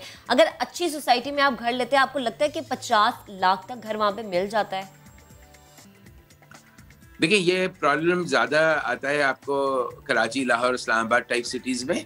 जहाँ आप थोड़ी सी छोटी शहरों में जाते हैं वहाँ माशाल्लाह बहुत स्टॉक मिल जाता है। बिल्कुल सही। इनफैक्ट हमें तो रिवर्स प्रॉब्लम आ रहा है कि आप पंजाब के कुछ जगहों पे जाएं, इवन रीजनेबल सिटीज में, तो वहाँ पर जो 35 लाख या 50 लाख के घर मिल रहे हैं वो उनकी साइज स्पेसिफिकेशन बड़ा है, तो वो भी एलिजिबल नहीं होते हैं, यानी 850 स्क्वायर फुट या 1100 स्क्वायर फुट से बड़ा है। तो ये हम कराची में रह के सोचते हैं कि सिर्फ वही होगा, लेकिन कराची में भी आप देखें, आप प्राइवेट सेक्टर डेवलपर्स जो हैं वो जरा सा बाहर चले जाएं, सुपर हाईवे पे, नेशनल हाईवे पे थोड़ा और आगे जाएं, तो आप इसी देखें आबादियां बढ़ती जरूर है। अब आप सब चाहें कि सिटी में रह जाएं, हो नहीं सकता है वो। ठीक सर, मुझे वो जो जैसे जैसे आप बाहर जा रहे हैं वैसे वैसे वो ईज हो जाएगा, बनना शुरू हो गई हैं। और ऐसा ही होता है सर, शहर एक्सपैंड इसी तरीके से होते हैं। बिल्कुल सही है सर। अभी कुछ देर पहले आपने कहा कि जो मिनिमम लिमिट ऑफ सैलरी है वो 25,000 है। सर, ये जो सैलरी होगी इसके अगेंस्ट तय होगा कि आपको कितना लोन मिल सकता है? फॉर एग्जांपल, अगर आप मिनिमम अगर 25,000 इज द सैलरी, तो क्या उसके अगेंस्ट तय होगा कि आपको इतना ही लोन मिल सकता है? नहीं, आप वो सेकंड टायर में भी जा सकते हैं, आप वो 60 लाख वाला भी सोच सकते हैं। नहीं, ऑब्वियसली आपकी सैलरी का आधा हिस्सा जो है ना वो आप लोन रिपेमेंट में डाल सकते हैं। अगर आपकी किस्त 25,000 रुपए बन जाए तो आप ऑब्वियसली घर कैसे? ठीक है, यानी अगर आपकी तनख्वाह 25,000 रुपए है तो आप ऐसा सोच सकते हैं कि जिसमें आपको पर मंथ 12,500 रुपए लोन की पेमेंट में डालना लेकिन पड़ेगा। इसमें एक जो बहुत अच्छी चीज है वो ये कि आप 3 या 4 लोगों का फैमिली में क्लब कर सकते हैं। ओके। तो आमतौर पे आप देखेंगे लो इनकम कैटेगरी में वो जहाँ पर कोई मर्द जो है ड्राइवर का काम कर रहा है, खातून जो है वो कहीं घर में काम कर रही हैं, बच्चा जो है वो कोई और काम कर रहा है, तो ये इनकम क्लबिंग हो जाती है। सही, और हो सकता है कि एक सुबह जॉब कर रहे हो, शाम में छोटा सा बिजनेस करते हो, तो वो भी हम उसको दायरे में ले आते हैं और वो इनकम में शामिल हो जाता है। अच्छा सिद्दीकी साहब, जो एक आम शख्स है उसके जहन में ये भी सवाल आता है कि जब हम बैंक से कर्जा लेते हैं तो उसके बाद कुछ अरसे के बाद ये होता है कि बैंक ये कह देते हैं कि हमारी पॉलिसी चेंज हो गई है, यानी कि अगर आपने 35 लाख रुपए अदा करने हैं बैंक को तो वो 37 लाख पे आ जाएंगे। इस स्कीम में ऐसा भी हम कुछ देखें कि आगे आने वाले वक्त में खुदा ना खास्ता अगर पॉलिसी चेंज हो जाती है तो लोगों के जहनों में ये सवाल होगा कि पहले 35, 40 या 50 देने थे, अब हमें वो 10 या 5 या 3 या 4 ऊपर देने और सिद्दीकी साहब सॉरी बट मैं ऐड कर दूं, फॉर एग्जांपल अगर मैंने गाड़ी फाइनेंस करवाई थी तो अगर मैं पहले किस्त दे रहा था 27,000 रुपए, तो जब काइबोर जब चेंज होता है तो वो चेंज होती रहती है, पहले अगर 25 थी फिर 27 होगी, फिर अगेन 24 हो गई, तो क्या इसमें भी ऐसा होगा, ये अप्लाई होगा? और थोड़ा सा डिफरेंशिएट भी कर दीजिएगा वो कन्वेंशनल बैंकिंग और इस्लामिक बैंकिंग के हवाले से इसको। जी देखिए, इसमें जो पहले 5 साल पे जो प्रॉफिट रेट जो गवर्नमेंट ने हिदायत दी है बैंक को चार्ज करने के लिए वो 5% है। मैं अभी बात कर रहा हूँ टियर 2 की, जहाँ छोटा अमाउंट है और छोटा साइज है, और जो अगले 5 साल है उसमें 7% होगा ये। तो आपकी पहले 10 साल की जो मंथली किस्त है वो तो प्री डिटरमिन हो जाएगी, उसमें कोई एम्बिग्युइटी नहीं होगी कि भाई वो 14,000 से बढ़ के 20,000 पे चली जाएगी। लेकिन अगर वो बंदा कर्ज लेना चाह रहा है 20 साल के लिए, तो जो 11वें साल से 20 साल तक के जो है वो उसमें ऑब्वियसली वो काइबोर डिपेंडेंट है। उसमें वो काइबोर प्लस एक्स आ जाता है जो 2.5% या 3% या 4% हो जाता है। उसमें लाजमी उनकी किस्त बढ़ जाएगी, लेकिन उस वक्त तक इनका प्रिंसिपल भी थोड़ा रिपे हो गया होगा। अच्छा। तो होपफुली अगर प्रिंसिपल रिपे हो गया होगा तो उनका अमाउंट कम होगा, तो hopefully even at a higher rate वो शायद उसमें कवर हो जाए। ठीक है। लेकिन इसलिए हम कहते हैं कि अगर आपकी अफोर्डेबिलिटी है तो आप 10 साल के लिए कर्जा रहे हैं तो आपको ये मालूम होगा कि मेरी किस्त कितनी बनती है, हतमी तौर पे पता होगा। 11वें से 20 साल तक आपको हतमी नहीं पता, आपको अंदाजा कर सकते हैं कि क्या होगा। आप अंदाजे से मुतालिक सर, अंदाजा अगर लगवाना हो हमने आपसे इस वक्त के वो चाहे कन्वेंशनल बैंकिंग के जरिए हम लोग ले रहे हो घर, या कि हम इस्लामिक बैंकिंग के जरिए ले रहे हो जिसमें रेंटल का मामला आ जाता है, सर 30 लाख या 60 लाख जब हमने इससे मुतालिक बात करनी है, ऊपर कितने पैसे देने पड़ेंगे सर? 10 साल हो या 20 साल हो, अगर आप इसको मुझे रफली बता सकें। 30 लाख पर भी, 60 लाख पर भी, 10 साल को देखते हुए भी और 20 साल को देखते हुए भी। अच्छा देखिए, वो फिगर अनफॉर्चुनेटली मेरे पास अभी नहीं है, लेकिन मैं आपको ये बता दूं कि अगर जो मंथली आप पे करते हैं ना, तो शुरू में किसी भी इसमें पहले आपका सिर्फ मार्कअप पेमेंट होता है। अच्छा। और आहिस्ता आहिस्ता आपका प्रिंसिपल रीपे होता है। तो ये जो बात है ना कि हमने 20 लाख का कर्जा लिया था तो हमने over period of time 30 lakh रुपए दे दिए, तो उसका तो कोई तोड़ है ही नहीं। मतलब अदर देन कर्जे हंसना वो होता है कि भाई आप बिल्कुल अल्लाह की राह में आप पैसे दे देते हैं कि भाई मैंने जितने पैसे दिया हूँ उतने वापस लें, वो एक फलाही काम होता है। ये यहाँ पर हमें गवर्नमेंट सब्सिडाइज कर रही है इसको, जिसकी वजह से आपका लोड बर्डन तकरीबन आधा हो जाता है। नहीं, लेकिन सर आज आप फॉर एग्जांपल कर्जा लें, फॉर एग्जाम्पल नया पाकिस्तान हाउसिंग प्रोजेक्ट से पहले अगर कोई शख्स जाता था बैंक के पास कि मुझे घर के लिए कर्जा चाहिए, तो वो ऊपर कितने पैसे दे रहा था? और अब क्योंकि सब्सिडी है, अब क्योंकि हुकूमत की सपोर्ट है, और अब क्योंकि हेल्दी कंपटीशन में तमाम बैंक से काम करें, तो अब वो कितना फर्क है? पहले कितने परसेंटेज ऊपर देने पड़े थे, अब क्या फर्क पड़ा? देखिए, अब तो 5% for the first 5 years fixed है, राइट। पहले एक तो पाकिस्तान में फिक्स्ड रेट फाइनेंसिंग आमतौर पे अवेलेबल ही नहीं है, तो हम कस्टमर को ये कहते थे भाई आज का रेट आपका फॉर एग्जांपल काइबोर प्लस 5% होगा, विच विल बी 12%। तो आप ये कंपेयर कर लें कि आज अगर कोई आदमी कम से कम पे भी कर्जा ले रहा होगा जो लो इनकम कैटेगरी का है, तो उसको अगर ये गवर्नमेंट की स्कीम नहीं होती तो 12% पे कर्जा मिलता है और यहाँ 5% पे कर्जा मिल रहा है। तो ये ना आप समझना डबल से भी ज्यादा है, वो 5 से डबल होके 10 होता है और ये 12% मिलता है। ठीक, और फिर ये काम शहरी के लिए मुश्किल भी होता ना कि वो अपना घर बना ले। सिद्दीकी साहब, जब हम अपने घर की बात करते हैं तो जरा ये बताएगा कि जब घर लिया जाएगा तो वो क्या मेरे नाम पर होगा या वो बैंक के नाम पर होगा? और फिर अगर बैंक के नाम पर है तो कितनी मुद्दत में बैंक वो घर जो है मेरे नाम पर मुंतकिल करेगा? देखिए, घर तो जो है वो इंडिविजुअल के नाम होता है, लेकिन इस्लामिक बैंकिंग में हम ये करते हैं कि हम मुश्तरका एक एग्रीमेंट होता है जिसमें हम जॉइंट ओनर्स बन जाते हैं। बैंक भी जॉइंट ओनर होता है और इंडिविजुअल भी जॉइंट ओनर होता है। तो अगर फॉर एग्जांपल अस्यूम करें कि 10 लाख रुपए का घर है और आपका डिपॉजिट उसमें इंडिविजुअल का 10% है, तो वो इंडिविजुअल 10% मालिक बनेगा, बैंक 90% मालिक बनेगा। और फिर उसका किराया तय होगा, जो किराया तय होगा उसका 90% जो है वो बैंक को वो देगा। तो इस तरह हमारा प्रॉफिट पेमेंट आता है इसमें। ठीक। तो इसी तरह उसका जब प्रिंसिपल रीपेमेंट होता है तो वो यूनिट्स खरीदते रहता है, और जब एंड होता है तो वो आहिस्ता आहिस्ता 90 से 80, 80 से 70 इस तरह 0% पे आ जाता है, वो पूरा का पूरा घर उसका हो जाता है। राइट। सर, मुझे आप प्लीज ये भी बता दीजिएगा कि फॉर एग्जांपल अगर किसी शख्स के पास 30 लाख रुपए हों और वो 60 लाख वाला घर लेना चाह रहा हो, तो क्या ये पॉसिबिलिटी होगी कि वो कहे कि 30 लाख मेरे पास है, मुझे सिर्फ बाकी 30 लाख रुपए लेने हैं? नहीं, देखिए, इसमें हुकूमत ने दो लिमिटिंग फैक्टर लगाई हुई हैं। एक तो जो टियर 3 है, जिसमें जो बड़ा घर आप बात कर रहे हैं, उसमें आपका 1100 स्क्वायर फुट से ज्यादा घर नहीं हो सकता है और 6 मिलियन रुपए से ज्यादा का घर नहीं हो सकता। अगर आपका घर 6.5 मिलियन का है तो ये कर्जा इसलिए अवेलेबल नहीं होगा क्योंकि गवर्नमेंट चाह ये रही है कि अगर आपके पास 30 लाख रुपए माशाल्लाह पड़े हैं बैंक में, तो आप वो 30 लाख रुपए लेके खुद घर बना लें। वो ये सिर्फ उन लोगों के लिए ये सब्सिडी स्कीम गवर्नमेंट लेकर आ रही है जिनके पास कुछ भी नहीं है। तो अगर आपको भी देंगे और वो मुझे भी दे देंगे, मैं भी एलिजिबल हो सकता हूँ उसमें, राइट। लेकिन वो मुझे देना नहीं चाहेंगे वो, तो ताकि ये सही हकदार लोगों को की तरफ जाए जिनका हक है उन्हें मिले। और यही बात वजीर आजम भी कहते हैं। सिद्दीकी साहब, एक और चीज, अगर कोई घर 850 स्क्वायर फीट से ज्यादा है लेकिन उसकी कीमत 35 लाख रुपए है, तो क्या इस पर बैंक मुझे कर्ज देगा? देखिए, 850 स्क्वायर फुट और 35 लाख का है तो वो 5% मिल जाएगा। अगर वो 850 स्क्वायर फुट से ज्यादा और 1100 से कम है तो फिर उसको कर्ज मिल जाएगा और 2% ज्यादा पे मिल जाएगा, लेकिन 1100 से ज्यादा तो फिर नहीं मिलेगा। ओके सर, लास्टली ये बता दें कि कितनी, sir you want to add something? जी मैं सिर्फ ये कह रहा था कि आपका जो पिछला क्वेश्चन था ना कि हकदार को मिले, तो इसमें गवर्नमेंट ने 330 बिलियन रुपीस का सब्सिडी के तहत बजट अप्रूव की हुई है, which is a huge amount of money. तो इंशाल्लाह ताला अभी तो पाइपलाइन इतनी है नहीं, घरों की बनना शुरू हो रहे हैं। जब ये आएंगे तो आप देखेंगे ये घर आम हालात में लोगों को मिलते रहेंगे और वो बिल्डर्स भी लोगों के पीछे पड़े होंगे कि भाई आप हमारा घर खरीद लें। अभी स्टॉक नहीं है, तो ये जो चीजें आपको अभी इतनी नजर नहीं आ रही है, ये नजर आएंगी। इनकी जब पाइपलाइन नजर आएगी तो फिर आपको ये जिस तरह बन कबाब मिलता है ना, उस तरह आप आसानी से आप घर भी खरीद पाएंगे। अरे वाह। और सर ये हमने देखा भी है, लो कॉस्ट हाउसिंग प्रोजेक्ट्स मुख्तलिफ शहरों में या for that matter big cities के आउटस्कर्ट्स में बनाए जा रहे हैं, ताकि जब ये प्रोजेक्ट के तहत लोग कर्ज लें तो वहां पर वो ले सकें। सर मुझे ये बता दें कि अब तक कितनी दरखास्तें मौसूल हो चुकी हैं? अगर आपके पास तमाम बैंक्स का रिकॉर्ड है तो तमाम का बताइए, वरना सिर्फ मीज़ान बैंक का बता दीजिएगा।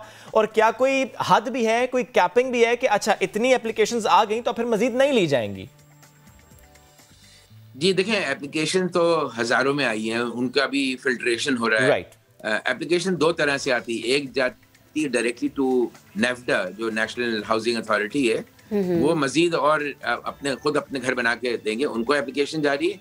और जो उनके पास एप्लीकेशन आ रही है वो हमें फॉरवर्ड कर रहे हैं कि भाई आप देखें कि आप इनमें से आप भी एप्लीकेशन सीव आउट कर लें। और एक बहुत इसमें इम्पोर्टेंट चीज़ ये कि गवर्नमेंट का कहीं ये प्रेशर नहीं है कि भाई आप फलां को दे दें या फलां को ना दें, आप अपनी मर्जी से करें, क्योंकि रीपेमेंट का रिस्क हर इंडिविजुअल बैंक रन करता है। इसमें एक स्कीम है जिसमें 40% गारंटी स्कीम है, जिसकी इत्तेफाक से आज ही साइनिंग सेरेमनी है। लेकिन उसको अगर 1 मिनट के लिए आप छोड़ दें तो ये सारा रिस्क जो है बैंक को देना है। तो गवर्नमेंट अल्हम्दुलिल्लाह कहीं पर भी ये इंटरफेयर नहीं करती कि भाई आप फला तबके को दे दें, इसको दें ना दें, उसको ना दें, वो टोटल 100% बैंक के बैंक पर डिपेंड करता है। सर अभी कुछ देर पहले आपने कहा था कि अगर फैमिली मेंबर्स मिलकर भी लेना चाहें तो ले सकते हैं। सर क्या ये अप्लाई दोस्तों पर भी होता है, दो दोस्त मिलकर लेना चाहें तो? मुझे इसका सही आंसर टू बी ऑनेस्ट नहीं मालूम है, लेकिन मेरा ख्याल से नहीं होता होगा ये। ठीक है, thank you so very much sir, thank you so very much sir, साथ मौजूद थे। इजीली आपने हमें समझा दिया ये सारा मामला कि किस तरीके से घर लिया जा सकेगा। जिसके पास अब तक अपना घर नहीं, जिसने अब तक अपना घर नहीं बनाया, ये ऑप्शन सिर्फ उसके लिए है। ये वज़ीर आज़म का ख्वाब था और यूँ तो ये ख्वाब हर पाकिस्तानी का है, हर शहरी का होता है कि उसका अपना घर हो ताकि उसे किराए के मकान में रहना ना पड़े। तो अभी ब्रेक ले लेते हैं, ब्रेक ले लेते हैं, वापस आएंगे, फिर घर ले लेंगे, बहुत सारी बातें करेंगे, इंशाल्लाह घर भी ले लेंगे। तो जनाब एक ब्रेक के बाद वापस आते हैं।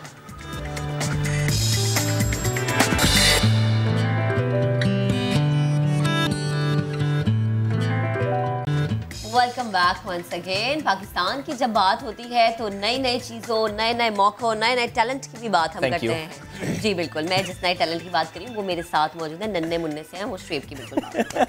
टैलेंट की कमी नहीं है हमारे पाकिस्तान में। 10 साल नासिर को देखकर यही का 10 साल नासिर को देखकर यही कहा जा सकता है जनाब कि 9 उम्र पाकिस्तानी सिंगर की आवाज़ ऐसी है कि जब बड़े बड़े सुनते हैं तो वाह वाह क्या गाना गाता है। नहीं बिल्कुल ही, मैं अब अपने तमाम अल्फाज वापस लेता हूँ बिकॉज आई कांट सिंग।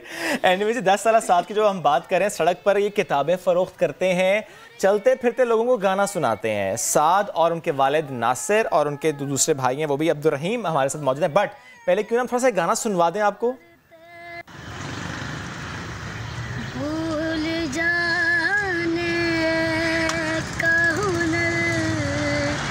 मुझको सिखाते जा रहे हो तो सभी नक्श मिटाते जाओ, चलो रस्मन ही सही मुड़ के मुझे देख तो लो,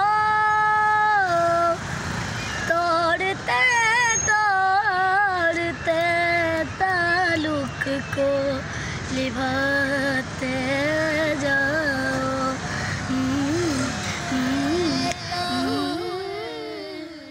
मुझको सिखाते जाओ,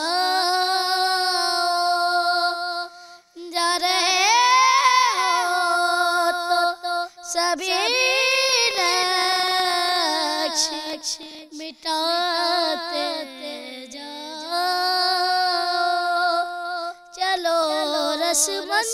ही सही, मुड़ के मुझे देख तो लो, तोड़ते तो ताल्लुक को लिबाते जाओ।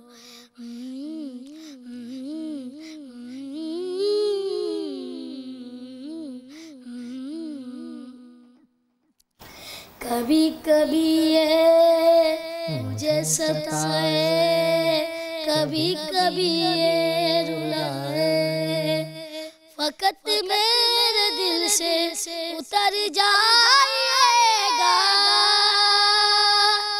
फकत मेरे दिल से उतर जाएगा, बिछड़ना मुबारक बिछड़ जाइएगा। कभी कभी ये मुझे सताए, कभी कभी ये रुलाए, ना दे रे रे रा, दे रे रा, दे रे रे।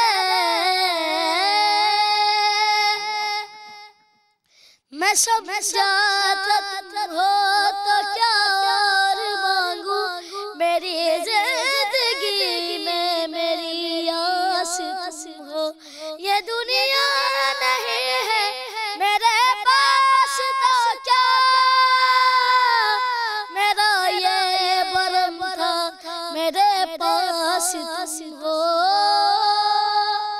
मगर तुमसे सीखा मोहब्बत हो तो दगा कीजिएगा, मुकर जाइएगा। बात है, जबरदस्त साथ।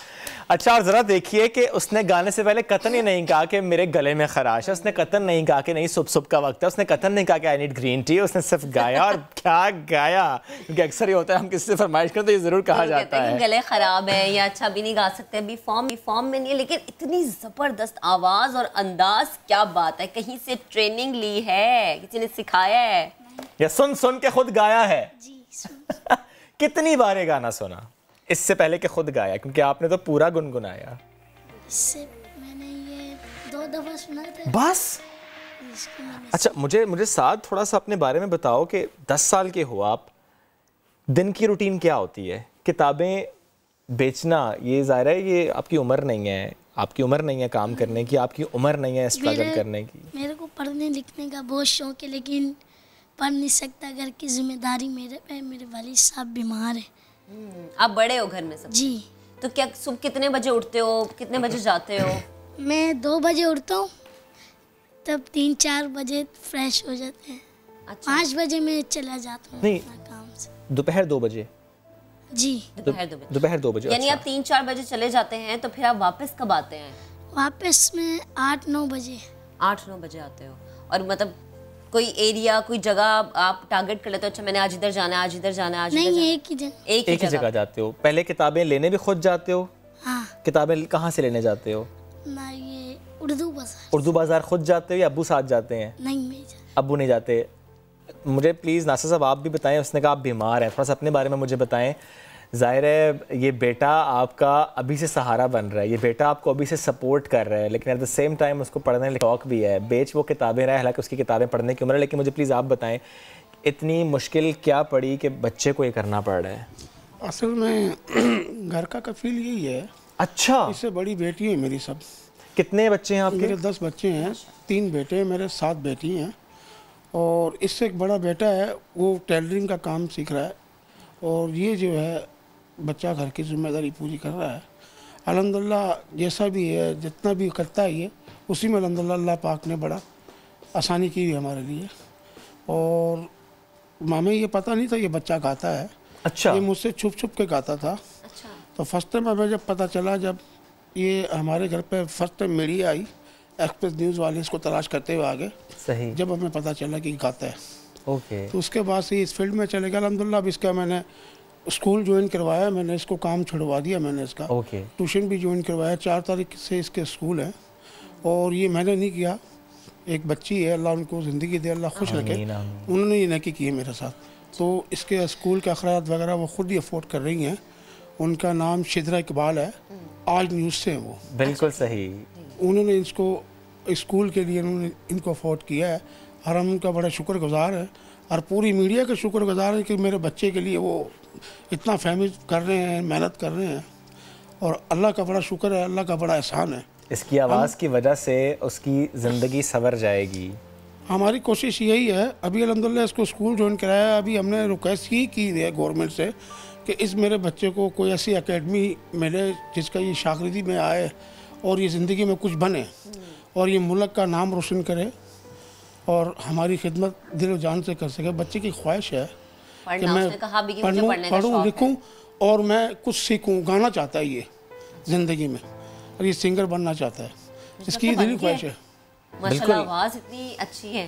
तो जब बेटे की वजह से इतनी खुशियाँ माशाल्लाह आपको मिल रही हैं, इतना फ़ख्र आपको महसूस हो रहा होगा यकीनन अपने इस 10 साला बेटे पे, तो मुझे प्लीज़ बताएं कि बाकी जो घर के बच्चे हैं वो क्या कह रहे हैं, इसकी वालदा क्या कह रही हैं? इनकी वालदा सब जो घर वाले हैं बड़े खुश हैं इससे, इनकी बहनें वगैरह जो है वो बड़े खुश हैं। ये जितना फेमस हो रहा है वो अल्हम्दुलिल्लाह बहुत खुश हैं और हमसे जितना हो सकता है इसको अफोर्ड कर रहे हैं हम, जितना भी मुझसे हो सकता है। सही। क्योंकि मैं खुद डायबिटीज़ का पेशेंट हूँ, 11 साल से मैं बेकार हूँ, मैं काम क्योंकि ज़ाहिर है हमने आपको देखा आप व्हील चेयर पर यहाँ पर आए और मेरे अभी भी मैं ज़ेर इलाज हुआ नहीं हॉस्पिटल। अल्लाह आपको सेहत दे, अल्लाह आपको सेहत दे, हमारी दुआएं आपके साथ। चाहता हूँ कि मेरा बच्चा बस अल्हम्दुलिल्लाह आपके सारे बच्चे इंशाल्लाह सिर्फ ये मुल्क के लिए कुछ कर देंगे इंशाल्लाह, सब मेरे लिए कुछ ना करें, मुल्क के लिए कुछ कर देंगे, मेरी दिली ख्वाहिश है ये। करेंगे इंशाल्लाह, इंशाल्लाह ज़रूर करेंगे। साथ मुझे थोड़ा सा बताओ अब कितना अच्छा लग रहा है कि स्कूल, क्योंकि आपने कहा ना कि आपको पढ़ने का शौक है, अब स्कूल स्टार्ट हो रहा है, कितना खुश हो? क्या करना चाहते हो आगे? सिंगिंग तो है एक पैशन, वो तो आवाज़ भी बहुत अच्छी, लेकिन उसके अलावा होता है ना बच्चों से सवाल करो, कहते हैं पायलट बनना है, डॉक्टर बनना है, इंजीनियर बनना है, आपकी ख्वाहिश क्या है? मेरी ख्वाहिश है कि एक बहुत बड़ा सिंगर बनूं। इंशाल्लाह। फेवरेट सिंगर कौन है? राहत फ़तेह अली खान। ओके, तो आप अच्छा ये बताओ कि अगर आपको ये मौका मिले कि किसी से सीखना है आपने, कोई उस्ताद हो आपके, तो उस्ताद कौन हो? राहत फ़तेह अली खान से सीखना चाहते हैं। और 10 साल की उम्र में मतलब इस बच्चे का इतना ज़बरदस्त अंदाज़ है, सोचे आगे आने वाले सालों में क्या ज़बरदस्त अंदाज़ है। मैं ज़रूर पूछता साथ, जब आप गुनगुनाते थे सड़कों पर किताबें बेचते बेचते, तो लोगों का रिस्पांस क्या होता था? किसी ने ऐसा कहा हो आपको कि अरे दोबारा सुनाओ या पूरा सुनाओ, रुक जाओ जरा सुनते हैं, ऐसा हुआ? नहीं, मैं सॉरी, मैं सवाल से आपसे कर नहीं पाया। मैं पूछना ही चाह रहा हूँ आपसे, कभी ऐसा हुआ जब आप सड़कों पर किताबें बेचते थे इतने सख्त मौसम में, गर्मी में, गाना गाते गाते, तो किसी ने कहा और रुक करके अच्छा किताब तो लेंगे, जरा गाना सुनाओ, कहते थे लोग? जी, लेकिन मैं उनको सुनाता नहीं सुनाते थे? नहीं, वो वीडियो बनाते। अच्छा, वीडियो बनाते थे। देखो वीडियो बनी तो मशहूर हुए। चलो मुझे बताओ कि कुछ कहना चाहोगे अपने सुनने वालों को, हुकूमत से, इमरान खान साहब से? अभी तो ज़रा एक मुश्किल तो हल हुई है, लेकिन आपके सारे बहन भाई भी हैं, सबकी जिम्मेदारियां आप पर थी, उन सब ने भी पढ़ना है, उन सब ने भी आगे बढ़ना है, कुछ कहना चाहते हो? मैं पढ़ रहा तो हूँ, लेकिन घर की भी जिम्मेदारियां मेरे पे। अच्छा, तो उसकी भी फिक्र है आपको?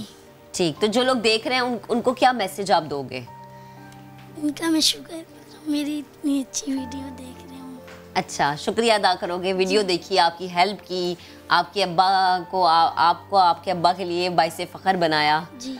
और ये एक एग्जाम्पल है, साद एक एग्जाम्पल है उन तमाम नौजवानों के लिए, उन तमाम लोगों के लिए कि जो जब कमाने लगते हैं तो माँ बाप को भूल जाते हैं, जो जब कमाने लगते हैं तो अपने बीवी बच्चों के खर्चे तो उठाते हैं, माँ बाप को भूल जाते हैं, बहन भाइयों को भूल जाते हैं। वो 10 साल का बच्चा एग्जाम्पल कितनी खूबसूरत सेट कर रहा है, अपने वालिद की परेशानी को समझते हुए अपने बहन भाइयों का वाहिद कफील बनकर सामने है। Thank you so very much, आप सब साथ मौजूद थे। अल्लाह बहुत आपको कामयाबियाँ दे, तमाम ख्वाहिशात को पूरा आने वाले वक्त में हम देखेंगे साथ एक बहुत बड़ा और बहुत अच्छा सिंगर बन गया है इंशाल्लाह जी। Thank you so much. आगे बढ़ते हुए आपको एक अहम खबर देंगे, पाकिस्तान पोस्ट ऑफिस के रिटायर्ड मुलाजमीन इस वक्त सुप्रीम कोर्ट कराची रजिस्ट्री के बाहर एहतजाज कर रहे हैं। मुजाहिरीन ये मुतालबा कर रहे हैं कि Pakistan post office employees cooperative society की ज़मीन से कब्जा ख़त्म कराया जाए, और इसी पर बात करेंगे अपने नुमाइंदे इरफानुल हक से।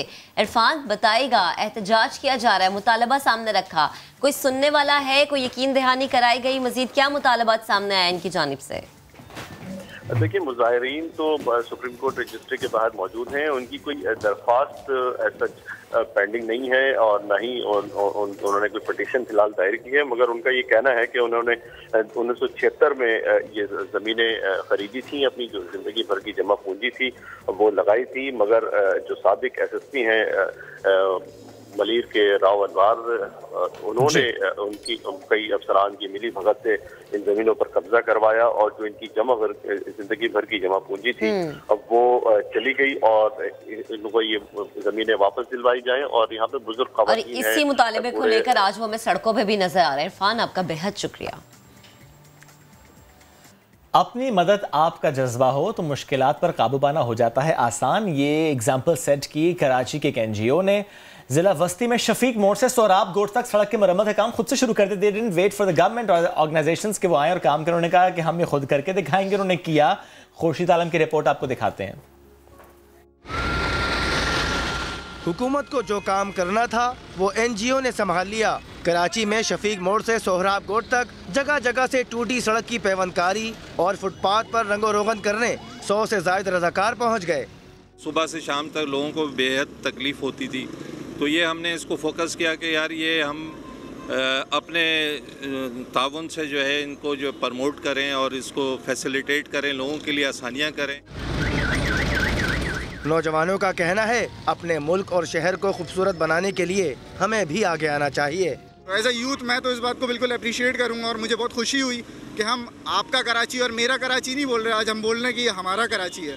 निजी तंजीम के इस काम में FB एरिया और नॉर्थ कराची के सनतकारों ने भारी मशीनरी के जरिए अपना ताउन पेश किया। कैमरामैन मोहम्मद रिजवान के साथ खुर्शीद आलम, समा, कराची। तो ये जबरदस्त काम जिस तंजीम ने किया, आज हम उसकी बात करते हैं। उनकी 2 वॉलंटियर्स ने हमें स्टूडियोज में ज्वाइन किया। We have with us Ifra Khan and Khadija Liaquat. Good morning. Good morning. जबरदस्त किया जी आपने। तो ये थोड़ा सा मुझे हाथ पे क्या हुआ? हाथ पे वो काम करने के दौरान हुआ? नहीं, अच्छा, उससे पहले हुआ, माइनर से इंजरी हो गई थी, बर्न हो गया था।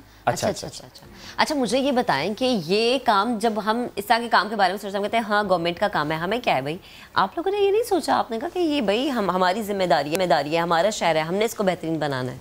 असल में बात ये है कि जब बंदा खुद फेस करता है ना ये सारी चीज़ें, तो फिर उसको रियलाइज़ होता है कि किसी ने तो करना है ना आगे बढ़ के, तो क्यों ना हम खुद करें। क्योंकि मतलब इस दौर से गुजरे हैं ना, हमने ये सारी चीज़ें देखी हैं, उन्हीं सड़कों पर ट्रैवल करना होता है।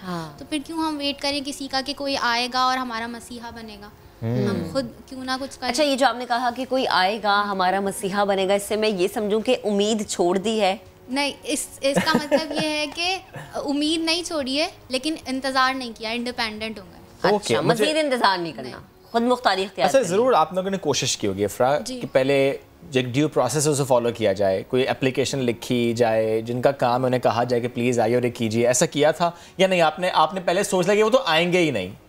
नहीं, हमने ये सोचा कि ये हमारा कराची है। और ये जितने भी हमने देखा कि शफीक मोड़ से सोहराब गोट तक के जितने भी पैचेस हैं, रोड के पॉट होल्स हैं, तो फिर हमने इस पे काम करना शुरू किया कि इसे फिक्स्ड किया जाए। इसीलिए हम लोगों ने खुद ही ये काम किया, क्योंकि ये हमारा कराची है, तो जाहिर सी बात। जो ऑर्गेनाइजेशन है क्या वो इसी तरह सड़कें मुरम्मत करती है और क्या काम करते हैं? ये this was the first time कि आपने सड़क मुरम्मत की है? जी। ओके, तो उसके अलावा क्या कर रहे हैं? अंडर प्रिविलेज कम्युनिटीज़ हैं, हम लोग एजुकेशन पे काम करते हैं और हम ये मतलब कि अंडर प्रिविलेज जितनी भी कम्युनिटीज़ हैं उनको अपलिफ्ट करने की काम करते हैं। तो ये जो सड़क मुरम्मत वाला काम था, तो ये कैसे हुआ? ये इसका इनिशिएटिव क्या है? ये सोच कैसे आई?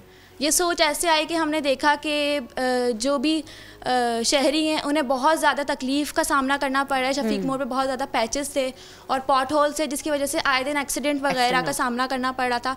इसीलिए किसी शहरी ने आपको रिपोर्ट किया या आपकी अपनी टीम मेंबर में से किसी ने फेस किया? टीम मेंबर ने फेस किया। हमारे जो प्रेसिडेंट है उन्होंने लाइव देखा एक एक्सीडेंट उसी सड़क पर, तो फिर उन्होंने रियलाइज़ किया कि ये बहुत ज़रूरी हो गया है, अब इसको मरम्मत करना, अब हमें किसी का वेट करने की ज़रूरत नहीं। बस बहुत इंतज़ार कर लिया, मज़ीद नहीं। तो मुझे बताएं कितने और लोग शामिल थे आप लोगों के साथ? हमारे साथ हमारे एग्जीक्यूटिव मेंबर्स थे, मार्केटिंग के मेंबर्स थे, इसके अलावा सोशल मीडिया पर हमने जो इवेंट पेज कैंपेन किया था, तो इसकी वजह से भी बहुत सारे वॉलंटियर्स ने हमें ज्वाइन किया, व्लॉगर्स थे डिफरेंट। ओके, तो ऐसा तो नहीं हुआ जब आपकी टीम वहाँ पर काम कर रही थी तो किसी ने कहा होगा ये कौन लोग आ गए जो काम करें? तो हुकूमत का काम और इंतजामिया का काम है या कोई इदारा आ गया कि तो हमारा काम था, आप लोग किधर आ गए? जी बिल्कुल, वो असल में वो जो ट्रैफिक जा रहा था उस पर हमने फ्लायर्स भी डिस्ट्रीब्यूट किए ताकि अवेयरनेस हो, वो खुद भी अपनी जिम्मेदारी समझें। तो बहुत सारे लोगों ने क्रिटिसाइज भी किया, लेकिन वो क्रिटिसाइज क्या किया?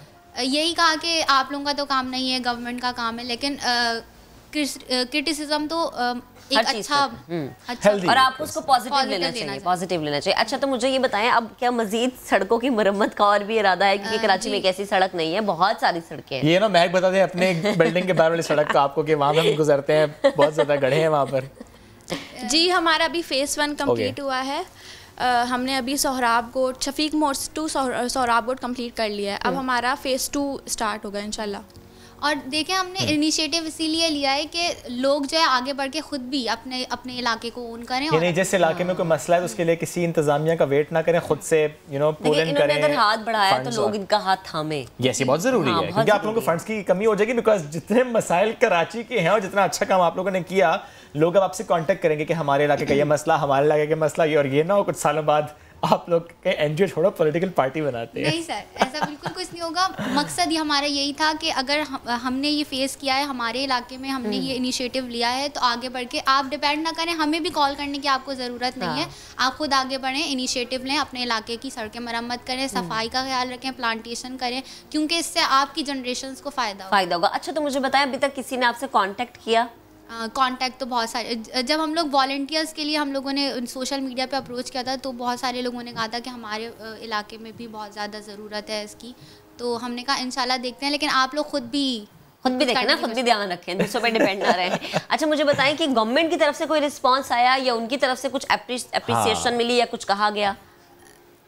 अभी तक तो कुछ नहीं हुआ है। अभी तक कुछ नहीं हुआ, लेकिन गवर्नमेंट के जो डिफरेंट इदारे हैं उनकी सपोर्ट मिल गई, यही हमारे लिए बहुत काफ़ी है। कौन से इदारे हैं? डीएमसी और हम पुलिस ने बहुत ज़्यादा सपोर्ट किया, सड़कों पे हमारे लिए खड़े हुए थे, यही हमारे लिए बहुत बड़ी बात थी। बड़ी बात है भाई, इदारों ने सपोर्ट किया आपको। इदारे हमें नजर नहीं आते, आपको नजर भी आया, उन्होंने काम भी किया आप लोगों के साथ, क्योंकि उन्हें बेसिकली आपकी सपोर्ट मिल रही थी, क्योंकि उनका काम आप लोग कर रहे थे। दैट इज द रीजन कि वो आपको सपोर्ट करने का एक खाना पकाने में ऊपर से आके थोड़ी सी मिर्ची मसाले और थोड़ी और चीजें डाल दिया। लेकिन आपको पता है वो ऊपर से जो एप्रिसिएशन ही मिल जाती है, तो हमें लगता है कि हिम्मत बांध देती है। एंड एट दैट टाइम वो सपोर्ट बहुत जरूरी होती है, पुलिस की सपोर्ट स्पेशली बहुत जरूरी होती है। आपको जो वॉलंटियर्स वहाँ पे हैं उनको सिक्योरिटी की बहुत जरूरत होती है। Thank you so very much. आप साथ मौजूद खदीजा एंड इफ्रा, आप लोग ने बहुत अच्छा काम किया, keep up doing the great work, और बड़ा अच्छा मैसेज, बड़ी अच्छी सोच। किसी का इंतजार ना कीजिए, आपके इलाके का जो भी मसला है उस मसले को ओन कीजिए और उस मसले को खुद हल करने की कोशिश कीजिए, और कोरोना को भी एक मसला समझिए। एक और मैसेज ना वो भी दे दें, वो यही होता है कि कोरोना को भी सीरियस लीजिए, जहां पर जाइए मास्क पहनकर जाइए, फिजिकल डिस्टेंसिंग को इंश्योर कीजिए, गैर जरूरी तकरीबात में जाने से गुरेज कीजिए। अगर आप पंजाब में रहते हैं तो फॉग को भी सीरियस लीजिए। चलिए मिलेंगे आपकी फ्लाइट लेट हो जाओ और आप बहुत लेट नाइट फिर अपने घर, लेकिन आप फिर भी बहुत रिस्पॉन्सिबल हो महक की तरह कि आप सुबह शो करने पहुंचे। चलिए कल मिलेंगे, अल्लाह हाफिज।